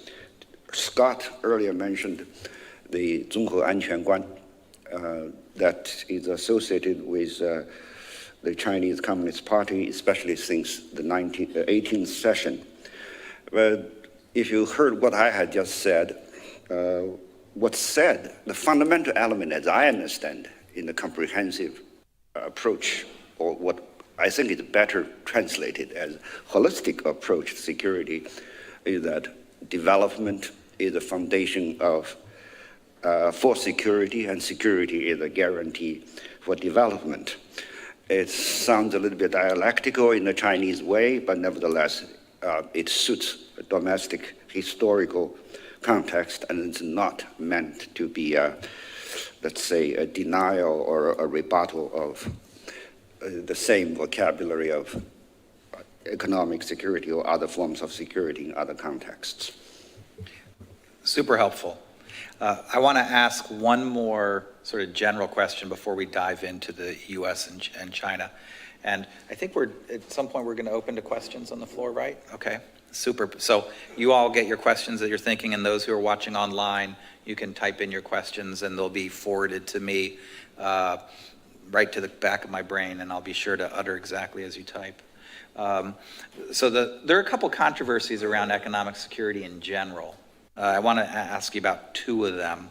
The first is about interdependence, because as you mentioned, we're in a very globalized economy, significant amounts of trade bilaterally between the US and China, and it turns out that on security issues, we are on the different sides of a whole variety of different issues. And so people have talked about the issue of weaponized interdependence. And I'm curious that's the first one is, because interdependence used to be seen as the solution to a lot of problems, and now it's seen as the source of a lot of problems. And I'm wondering where you two stand on that. The second is about tools to manage economic security in general, and we've generally divided those into two types, particularly when you're talking about technology and technology leadership. One is make the other guy slow down the other guy, put restrictions on them, limit their access, reduce your vulnerabilities from them. And the other is what they call run faster. So we love to use running and stadium analogies here at CSIS. And so what is your thought about the relative strengths and benefits of strengthening one's own capabilities versus slowing down the other part? So first side, weaponized interdependence, second, tools. Matt, why don't we go with you and then Dow Joe? Yeah, so I think this debate over interdependence, is it a good that leads to greater sort of peace and prosperity, or is it a vulnerability that needs to be addressed? Obviously that changes as countries move from a perception of partnership to one of rivalry, and I think that it's clear that is sort of the transition that certainly the United States and the PRC have gone through over the last couple of years, is this transition from a partnership to a rivalry, which makes those things that had been seen as positives in the relationships, i.e. you have mutual vulnerabilities to each other, that those things are seen as wanting to move to reducing your vulnerability to the other while increasing the other's dependence on you, right? And so that's the logical play that you would take, is that you'd seek to reduce just reduce your dependence on your rival while you make your rival more dependent on you, right? But in sort of a dynamic situation which you have two competitors and each one is following that same approach, that means that in a relative sense, you have less interdependence, right? Because each is going to pull away, right? Yes, each would like to make the other more vulnerable, make more dependent on them, but obviously that's kind of what it's going to mean, right? And so I think that's the dynamic we find ourselves in, and I think it's a product of this wider slide into rivalry. And then the other one would be then on tools, I've had a really hard time over the years conceptualizing this either run fast or slow down the other, right? This offense or defense. Because I come from the world of team sports, right? And in team sports, it isn't, should I score more points or should I prevent the other side from scoring points? It's yes, both, right? You do both, right? You have to both score your own points and you have to also prevent your rival from scoring points. So you're going to do those things and you're going to use those things and create those things in a common strategy. It is not an either or strategy. And that's the dynamic I think that we have to sort of wrestle with. And then of course, our system, CSIS is a great place for it. Is there going to be debates about whether are we doing the defense good enough? Are we doing the offense good enough? Or is this the right balance? And those are all worthy things to do. But the reality is you need both. Dow Joe? Interdependence is a reality to live with. It's not a choice. It's neither good or bad, or positive or negative. But in the China-US context, we are today at a stage when we have to wrestle with the persistence of parallel narratives. It's very comfortable, or at least fashionable, if not comfortable, to frame everything in a binary mode, whether it's history or it's technology or what else.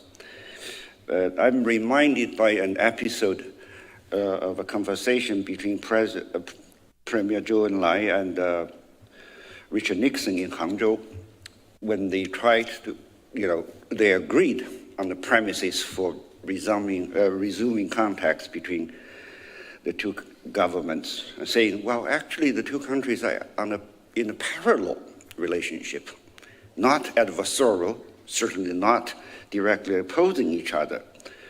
That parallel nature of this is that, they take different paths, different governing systems, different stages, and certainly different needs from each other, but at the end of the day, they both want to have prosperity for their own people and peace for the world, although the methodologies can be different. I think that's useful. So if we accept that between China and the US, technology or whatnot, in terms, as a parallel relationship, I would think it's useful or necessary to reject A is friendly or unfriendly or good or bad. It's a mix of different, let's say, a mixture of resources. China holds for the US, US holds for China. I could put a short list of 4. One is, a source of prosperity. And second, it's a source of uncertainty.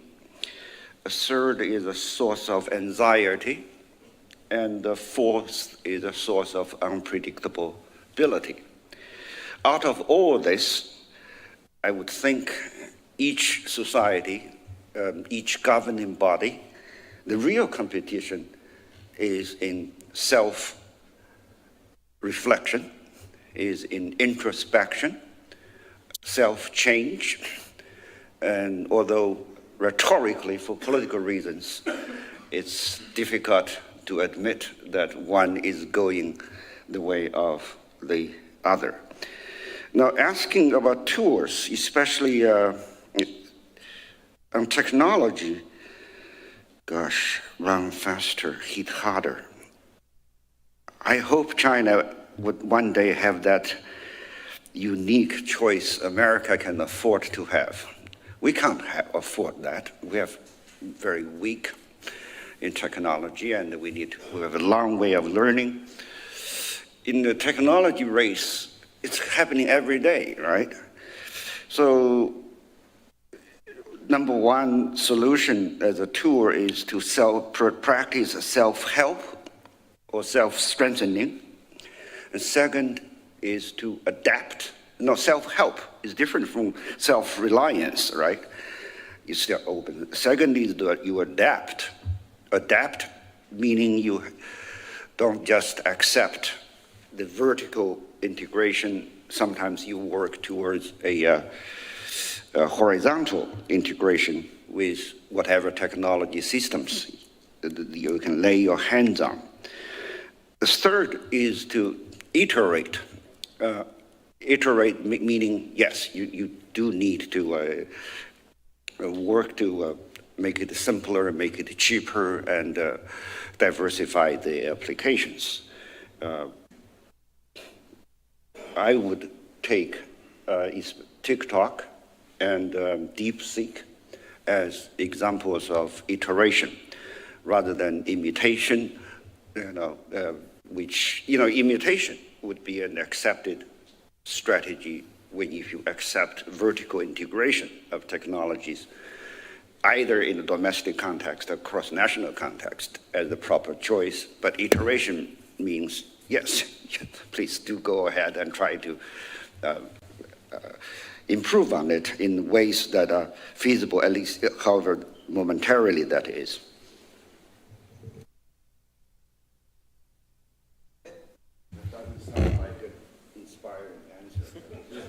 It is. You know what?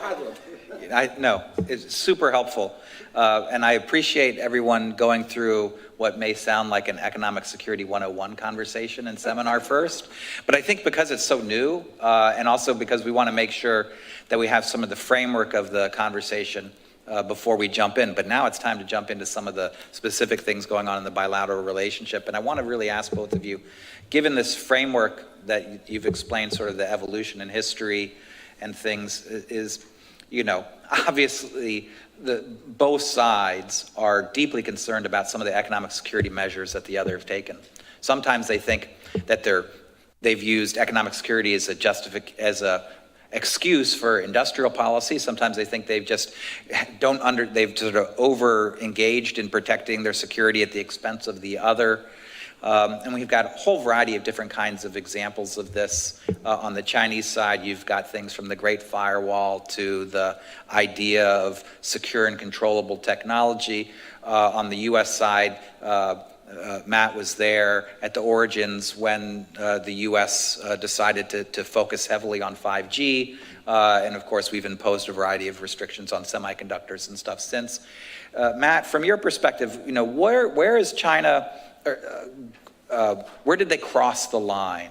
Where did they go in efforts to protect their economic security that ended up really weakening or America's security, and also making it very difficult to find a way for the two governments and others to create boundaries and operate inside with sort of common principles? And then, Dao Chung, I'd like to hear your thoughts about, where you feel the U.S. has gone too far. Is it small yard, high fence not being small yard, high fence, or those kinds of things? But let's start with Matt. Yeah, so, and I'll just kind of comment on when I think it got the most sort of attention inside sort of the U.S. policy scene and got really deep attention from sort of the U.S. business community, is really the unveiling of Made in China 2025 in 2015, a comprehension that if taken to its logical sort of ends of the industrial policy that Beijing had announced, that its efforts to move up the value chain of manufacturing would not only do enormous damage to the most productive and sort of prosperous sectors of the US economy, as well as the European economy and the Japanese economy, but would also call into question all of the sort of national security advantages that the United States maintained to be able to have a technological advantage.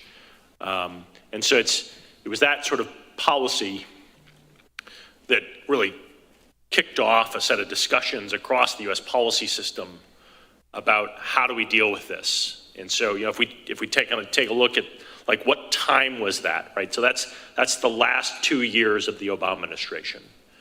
And of course, there are things that are also happening in the bilateral relationship and within the broader U.S.-China relationship, increasing tensions over South China Sea, a history of increased tensions between Beijing and Tokyo. And so it's within that construct of an increasing concern around the potential for a real national security and military confrontation that might come in the future, and an understanding of what does this industrial policy, if taken to its ends, mean to that dynamic. And that is essentially, I think, what generated a set of decisions that were deeply sort of bipartisan, that the U.S. has to take some actions as opposed to what it had largely seen as not, resisting the securitization of the economic sphere and the trade sphere. It's what pushed folks into considering those tools that we really had not used since the Cold War, right? Whether it's export controls, whether it's really strict investment screening. Certainly we had already created a trade system that excluded the Soviet Union and its satellites with GATT, but so that was sort of not in the system of what we would be talking about. But it's those dynamics that really sort of drove us down a path, and I think that it's also on the back of nearly at that point in time, 7 or 8 years of kind of continuous S&EDs of sitting down with our Chinese counterparts, laying out the real concerns that we'd had, and the things that we were seeing take place that sort of culminated in that industrial policy that then convinced folks that really we don't have partners on the other side of the negotiating table who are taking our concerns seriously, therefore we need to act.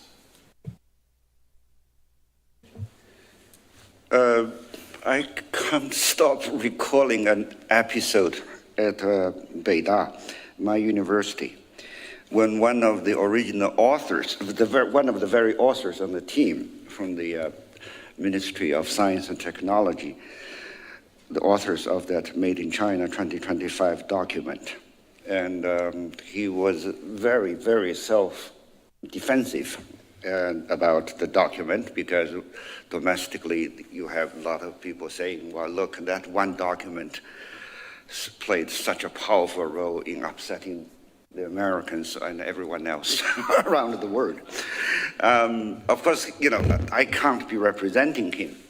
But on a more serious note, we see the background of that document differently in the domestic context. I'm not trying to be sympathetic, I'm just trying to be factual to the extent I can. One is that for the writers, they were probably taking insights from what was produced in Germany, industrialization 4.0. If you look at German documents on that, there are a lot of similarities, right? If there was industrialization 4.0, there were previous documents. And as you know, there are a lot of fascination in China about German approach to industry growth. And more broadly, 2015, we were having, you know, what's called a new normal. That's the beginning of slower growth. Now, how do you get out of the slow growth? You can't repeat the good old investment in what we say 铁公鸡, right? That would be the railroads, the highways, or the airports. You have to have some new source of growth.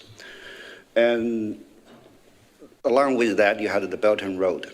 And make no mistake about it, one of the domestic, at least vernacular justifications in the initial years of the Belt and Road was to help to use that as a route for dealing with some of the sunset productive capacity in China. So fine, that capacity is out, what's in? Then fine, we have to have some technological breakthroughs. Now that document certainly is short of the funding, the institutional arrangements for getting there, and also the other essential elements of industrial policy. By the way, industrial policy in English is a term that often inspires critical thinking or debate, but as a Chinese vocabulary, especially for those who are not schooled in public policy or political science or international studies, 产业政策, that's so normal. You just everything, let's get the industry going, that's it. Right or wrong, you know, public or private resource or international concerns that were at best secondary. So that's that.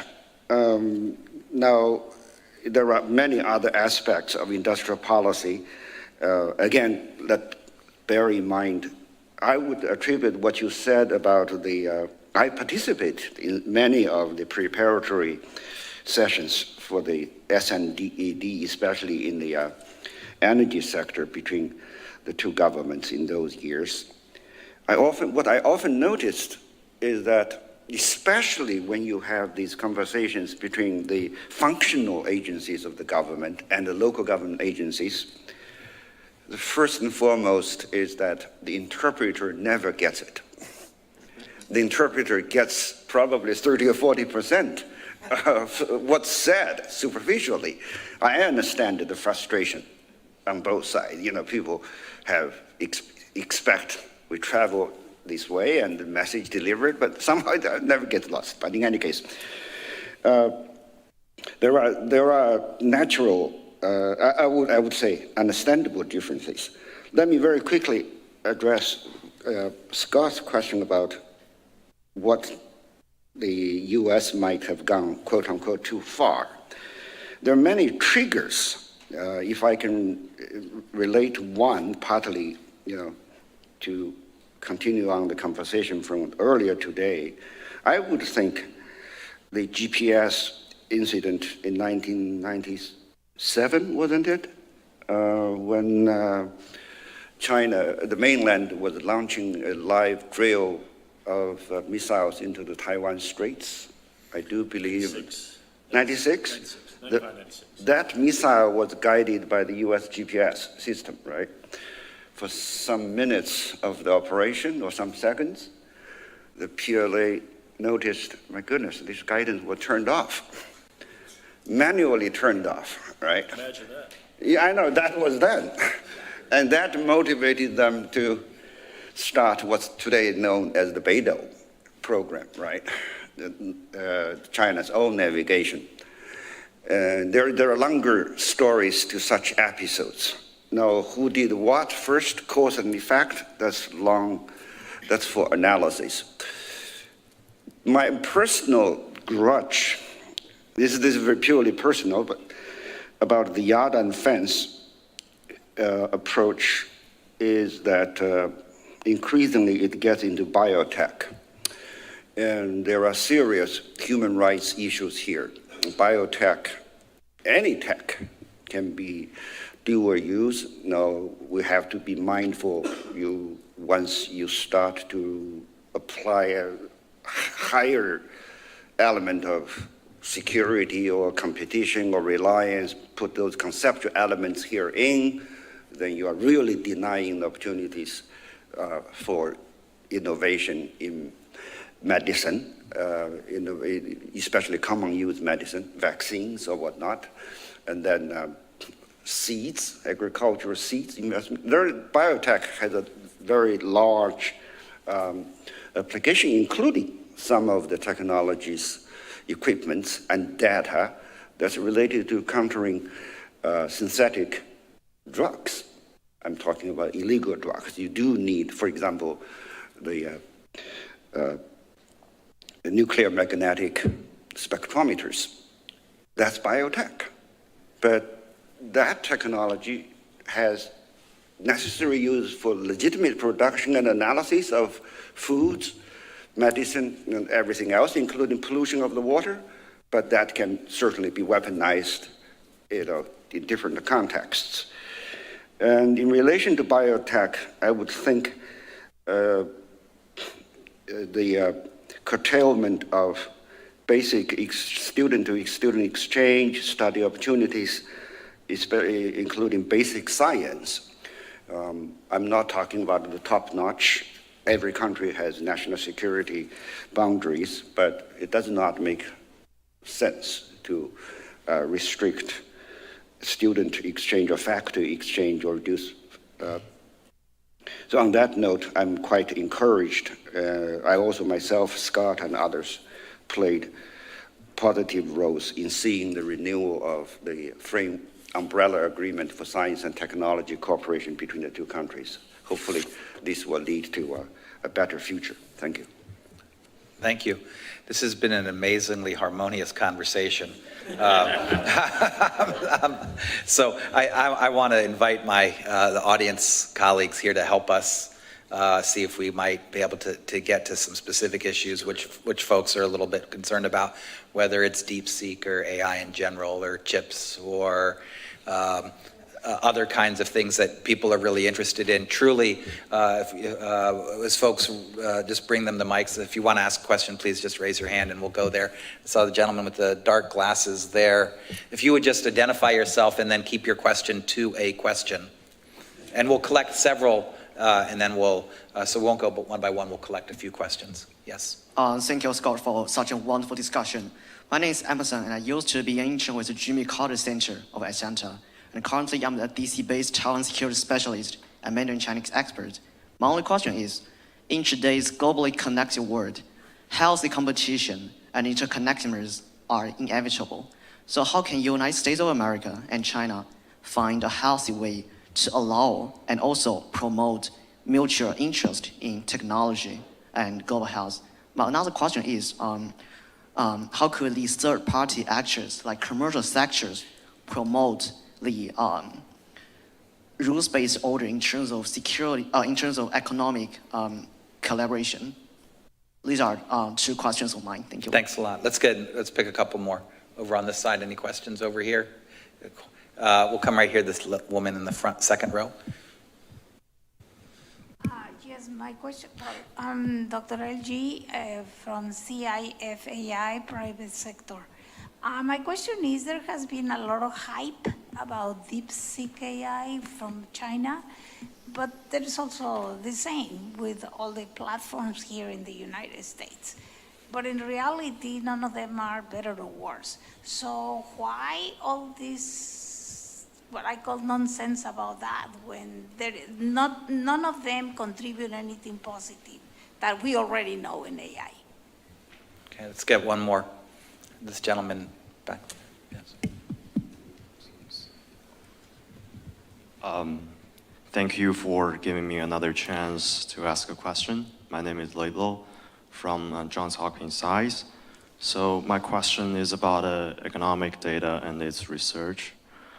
In recent years, accessing economic data from China has become increasingly difficult.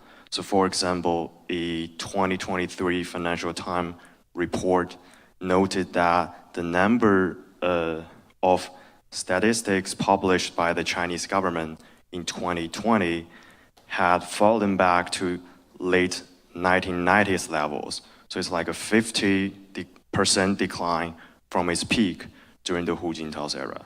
So at the same time, many of the official figures released by the Chinese government have been met with skepticism. For instance, Professor Yi Fuxian has questioned the accuracy of the China's population data. And the last year, economist Gao Shanwen raised concern about China's GDP growth figures at a seminar held by PIE. So given the increasing difficulties of accessing economic data and conducting field research in China, how can we better access the true fact of the Chinese economy from outside of the country? Thank you. Okay, why don't we have Dao Qiong go first this time, and then Matt. I will answer the easiest one first, DeepSeek. My wife asked DeepSeek to write a story about myself. And half along the way, she said, no, this is going to take too long. Because DeepSeek actually showed her how it found all these things about me online first. That's one of the steps of DeepSeek, right? But in the end, she showed me, she wanted a 2,000-word story about me. That's one version of DeepSeek Daojiong, okay? Then she also wanted the 100-word version. I look at both. Both are nonsensical because take my name out or Beida, it can be anyone. I don't know more about DeepSeek, so I normally don't speak about this in general terms. Now, I guess you understood what I really said. It is a real life story. It's useful, but sometimes we have to put these innovative technologies in context. Of course, DeepSeek never wrote a story about my wife because she's not a public, her name was never recorded anywhere. That does not mean she does not have a worthy story to write, right? I guess you get what I was trying to get at. On data, many more things can be said, and you mentioned 2 individual names. I know both of them quite well. There is politics of data or release everywhere. But to put all these, what you said in a serious note, if you look at how and why the Chinese scientists recommended the government to stop sharing basic data about supercomputers. Because they found out you have all these rankings, right? That's normally an industry thing, but basically among scientists. Then it became a source of sanctions. So they stopped it. Now, I'm not saying that's the only reason. There are concerns about transparency, what that leads to. All governments have certain gates on this. A second reason is, I would think, also understandable, right? I'm trying to be careful because we are in Washington, D.C. The general public has different reactions to different data, especially after certain revelations. What I'm really trying to say is that data, the quality of data, the sharing of the data, it probably deserves more structured conversations among the public policy and also the data scientists themselves. Global health can mean seriously different things. Quite unfortunately, thus far, global health is limited to preventing, the spread of pandemics across national borders. That's too limited. If anything, China's improvement in public health benefited greatly from a different American approach. 1844, the year 1844, between the US government and the Qing dynasty, that was the first treaty signed between the Qing dynasty and the foreign government. It was on health. That was signed at Wangsha in today's Macau. What was that? That was to introduce Western medical practice, surgery, right, into China. That's a different way of health, right? And there's a long history of philanthropy, the Rockefeller Foundation, Gates Foundation, Ford Foundation, in addition to NIH of the US and many other, cooperation in not just reproductive health in China. So we should be looking at this more seriously. And today there is a good chance for going beyond the bilateral context. 2013, you had a agreement between, the USAID, by the way, and Ministry of Commerce of China to cooperate on the health and other issues outside of the bilateral context. And then 2016, you had the completion of the Center for Disease Control, CDC, for the African Union in Addis. And the deal was China would be doing the building and the United States would be doing the staffing. Later on, China and America, would be doing the operations. Of course, things came to a stop in 2017. But that doesn't mean we cannot go back. These are the basic things because the CDC plays a very essential function in working at the roots, the disease surveillance, working at the roots of what eventually may become a epidemic locally or pandemic globally. So if I summarize this, it's a very serious topic, but it has to begin with what is the boundary. If the boundary is simply to say, you are the source of my trouble, my defense is at the border, keep your products, your tainted goods, possibly even your people out of my border, I'm safe. That's one way of looking at global health. Another way of looking at global health, including if you relate what I said earlier about biotech, is to say, let's work together to improve the general lot of public health in populations around the world. I'm not talking about philanthropy alone, because for that to work, it needs equity, it needs investment by the locals. I'm sorry, I kept spoke too long. Okay, no worries. Matt? Yeah, I think I wanted to connect sort of the restrictions on economic data to this question about interconnectivity and how do you maintain sort of the benefits of an interconnected world. And I think it's, that it makes it actually quite difficult. I mean, you can't make sort of investment decisions based upon a real sort of trust in what the statistics are, what's the unemployment rate, what are the growth rates, what are these things look like? It's really difficult to see how you can maintain that kind of interconnectivity. And I think, we're gonna, we've watched, particularly in a number of sort of things like wireless technology and some other things, of agreeing upon global standards, and that certainly created then, a marketplace that allows for sort of all the providers to sell to a single global standard. I think historically that's a fairly unique arrangement, and I suspect that that's not the kind of thing that will continue necessarily into the future, right? I think you're going to see a much greater fracturing of sort of technological standards as each pursue their own areas, and I think we are going to be generally the poorer for that. But there are always these trade-offs that folks are having to deal with, and I think that that's the likely outcome. In terms of large language models, so DeepSeek being one example, I think what we are watching is the beginning of a new industry around artificial intelligence, and the beginnings of any new industry, whether we take ourselves back to, remember in the 1990s when everyone was like, what do you do with this internet thing? This internet webs sort of stuff, like, I mean, what does this actually do?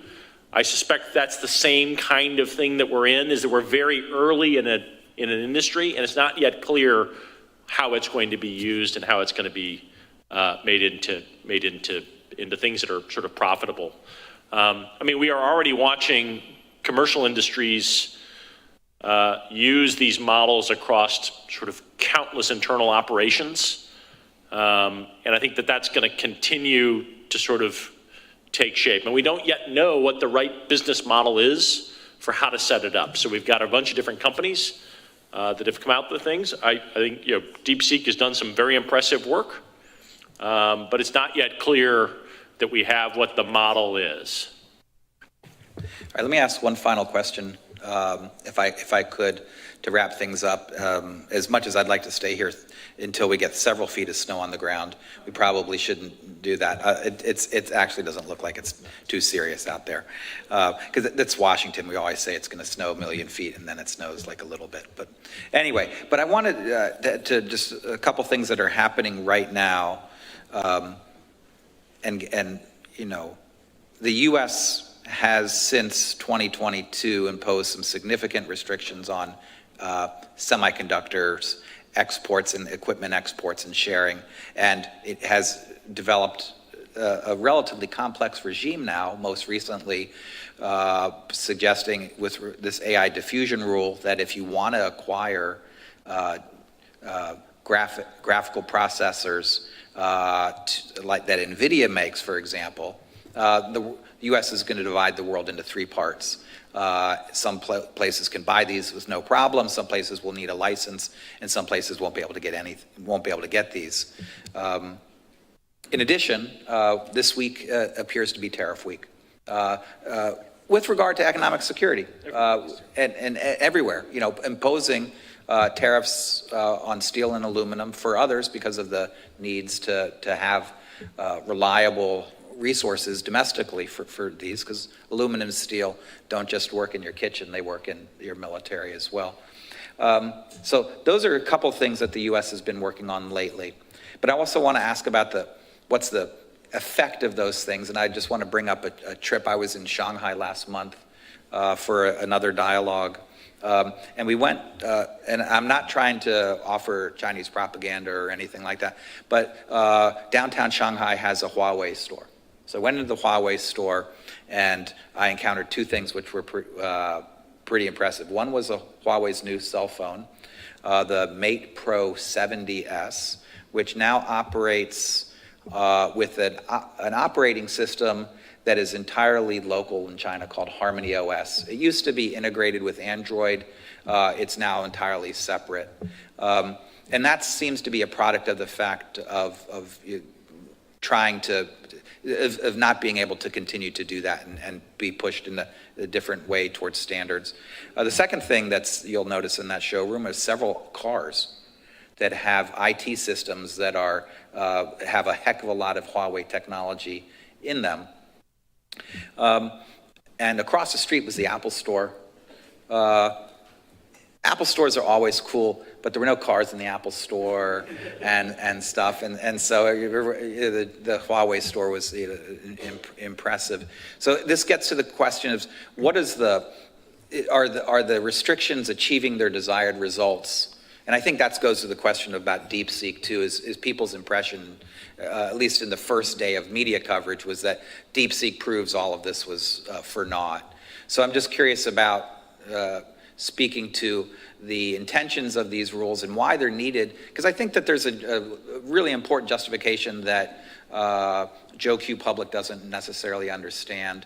And then how should we evaluate the effectiveness of this? Is it every time we see a DeepSeek 2, we should go, oh, this doesn't work? Or what's a good yardstick to measure? And then from China's perspective, Dao Jiong, how do you just say this is all unfair, all illegitimate, or we're in a world of strategic competition and countries are just going to protect their economic security as China would, and just let's all be adults about that. So maybe Matt will give you the first. Yeah. I mean, we've seen a series of actions on semiconductors. You named sort of October 2022 as the start of it. Obviously, it goes back quite a bit further. I mean, semiconductors has always been, since the 1960s, since the creation of the industry, has been an area that the United States has placed dual-use export controls on. This was a point of serious technological competition between the United States and the Soviet Union. So it had all, the industry sort of grew up underneath these sort of dual-use export controls. And now what we've seen is a reapplication of those on chips in ways that they had been reduced sort of in the first kind of 15 years of the 21st century, where there have been assumptions of building a commercial electronics manufacturing bases in the PRC, and that's where you then would need to ship all of these chips in there, primarily for consumer products, but obviously they still remain integral into national security products as well. And so that's where that sort of come from. I think our evidence around whether it's the sort of revelations of DeepSeek over the last 2 weeks, which certainly within the industry was known as late as early as sort of November of last year, certainly bubbling up within the community about what High Flyer, this quant hedge fund, was doing with its firm DeepSeek. I think whether or not those represent failures to export controls, I mean, it certainly would suggest that the ambitions that the Biden administration announced in October of 2022 were not achieved. I think as we go back and look at sort of the record on this, that what was announced was not necessarily what was enforced. And we see a series of tightenings of loopholes that happen over essentially a 2-year period to sort of tighten those things down. I think in many ways those loopholes were apparent within the first 4 to 6 weeks, yet it would take 11 to 12 months to close them. And it would suggest that really what needs to be done is better defense, not no defense, right? So conduct better defense on this than instead of lifting them. And I think fundamentally, I think that's where we've kind of arrived at the initial sort of read that DeepSeek, was built off a CapEx of like $5.5 million, and they had like 1,000 advanced chips, I think is now seen as kind of incorrect, that DeepSeek likely was relying upon something in the 50,000 advanced chip range of A100 and A800 and H20 chips from NVIDIA, and we're talking billions of dollars that have been set aside for this firm to be able to do this over a series of years, starting well before even those October 7th, 2022 export controls went into place. And so it suggests that there is a trailing aspect to sort of what we see. So there's actions that happen a while ago and you don't actually see them take place. They don't develop for months, if not years.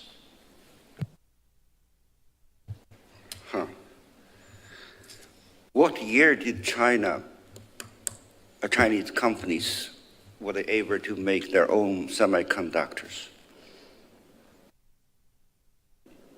1964.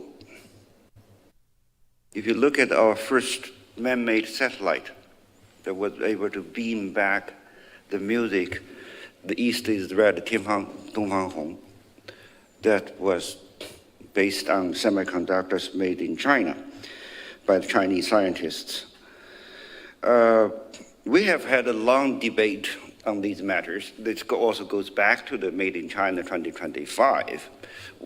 You know, do you buy the latest, or do you just procure, you buy or you make the lower end of it because you want to save on investment. Or you start to create an ecosystem of your own. This sort of self-debates about domestic policy, if not, well, including elements of industrial policy in English. It goes on not just with semiconductors, this certainly arrives before the 2022. It's not related to limited to semiconductors. When you look at automobiles, you look at even the large civilian aircrafts. So what I'm not trying to sound defiant or jingoistic or accusatory or overly celebratory. What I'm really saying is that I understand these matters, especially in the US-China context, by constantly thinking each government or each society, at the end of the day, has to question itself and find that ecosystem that's fitting for purpose at different stages of time. So in other words, I'm not saying the US did this or China did that.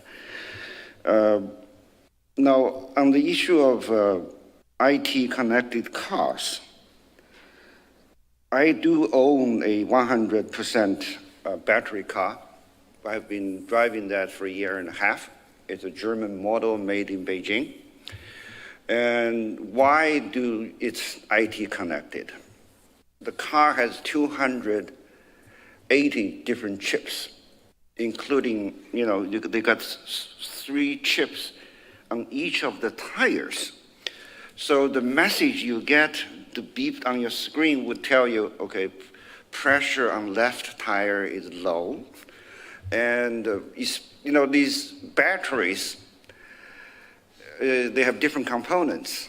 The chips can be so precise, they can tell you this part of your battery is overheating and the next stage of repair is, give you a warning. Now, where does all that data end up? The data ends up in the dealership. And when I take my car back to the dealer, what does he do? The guy does is simply, have one of those what's called thumb drives, right? He simply updates the system, and then I drive away. So normally it takes about an hour, and that's it. So I'm not trying to dramatize that I am not a car geek person. So what I'm really trying to say is a choice. Let's be frank and honest. Battery technologies, EVs, including hybrids, these are new. To me, as a consumer of an electric vehicle, I think it's a source of assurance in terms of safety, including, of course, here in China, they commercialize everything. they always tell you where the next charging station is, right? And where you have to pay higher fees. There's a commercial element to it. So it's a choice. But I do understand there are foreign concerns. But then the technical question here, the question here is, do you have a technical solution to it? In other words, how true is that assumption that data collected on each individual car can go to a foreign center, and there's no way whatsoever to block that or to keep it local? That's a question that needs to be technically answered. To the extent I know, Chinese cars, EVs, that are exported normally turn that option off. Otherwise, it doesn't fit into the regulatory requirements of other countries. You have a separate gadget. I can turn it off. There is one of those chips. I can just unplug it, and then my car goes dark in the system as well. Now, the last question, to be a little more serious, is about Scott's question about sanctions, restrictions. If one wants to be frank and honest, China and the United States, in terms of the policy framework, including many of the legislations, down to the specific vocabularies, there is a good deal of mutual emulate. We emulate American approaches, philosophies, including specific measures on restrictions, whether it's raw material or technology or anything else. Just including, both are speaking on the same language. It's not also, it goes back to the earlier question about economic security, what we mean by security. I'm going to say something probably does not put me in a good light among Chinese audience here or others. There is some justification in American complaints about that China took the step first in placing these restrictions. And one of the most frequently mentioned examples took place in 2006, when the Chinese Minister of Commerce overruled a proposition for Caterpillar to acquire a company called Xuzhou Gongye that's based in Jiangsu. Now, what was the product in question? There was earth excavators, Caterpillar, right? Of course, the Chinese justification for that was that one of the investors of Caterpillar company was Carlyle. Carlyle, of course, in the United States has military connections as well. Now, that led to some good discussions. What I'm really trying to, including between Chinese and Americans, and both governments actually tried to work this out by encouraging the WTO to negotiate towards a government procurement agreement. And for various reasons, unfortunately, by 2012, that negotiation is going nowhere, multilateral negotiation. What I'm really trying to say is that rather than finger pointing who did what to whom first, let's try to figure out a way of talking to each other, including finding out some basic parameters under multilateral frameworks. Truly is telling me I really abused the time. I'm sorry about it. That's okay. That's okay. Well, you abused it for good purposes, with good value.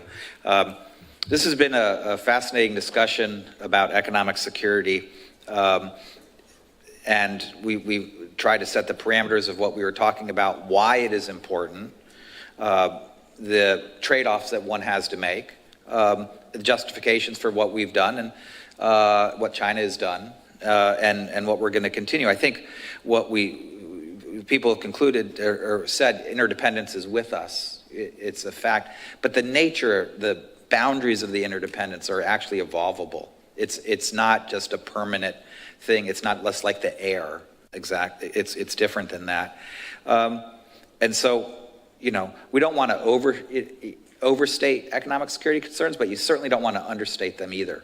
And I think that shift has been important in the United States, and it's also in China.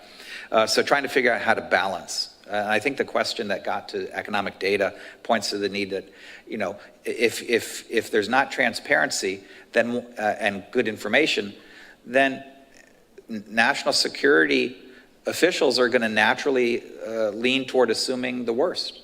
And they're going to impose tougher economic security restraints as a result of that. So there's things that we do to increase our security, or China does, which may end up not actually helping. This has been a fantastic conversation. If you all please join me in thanking Matt and Dao Jiong.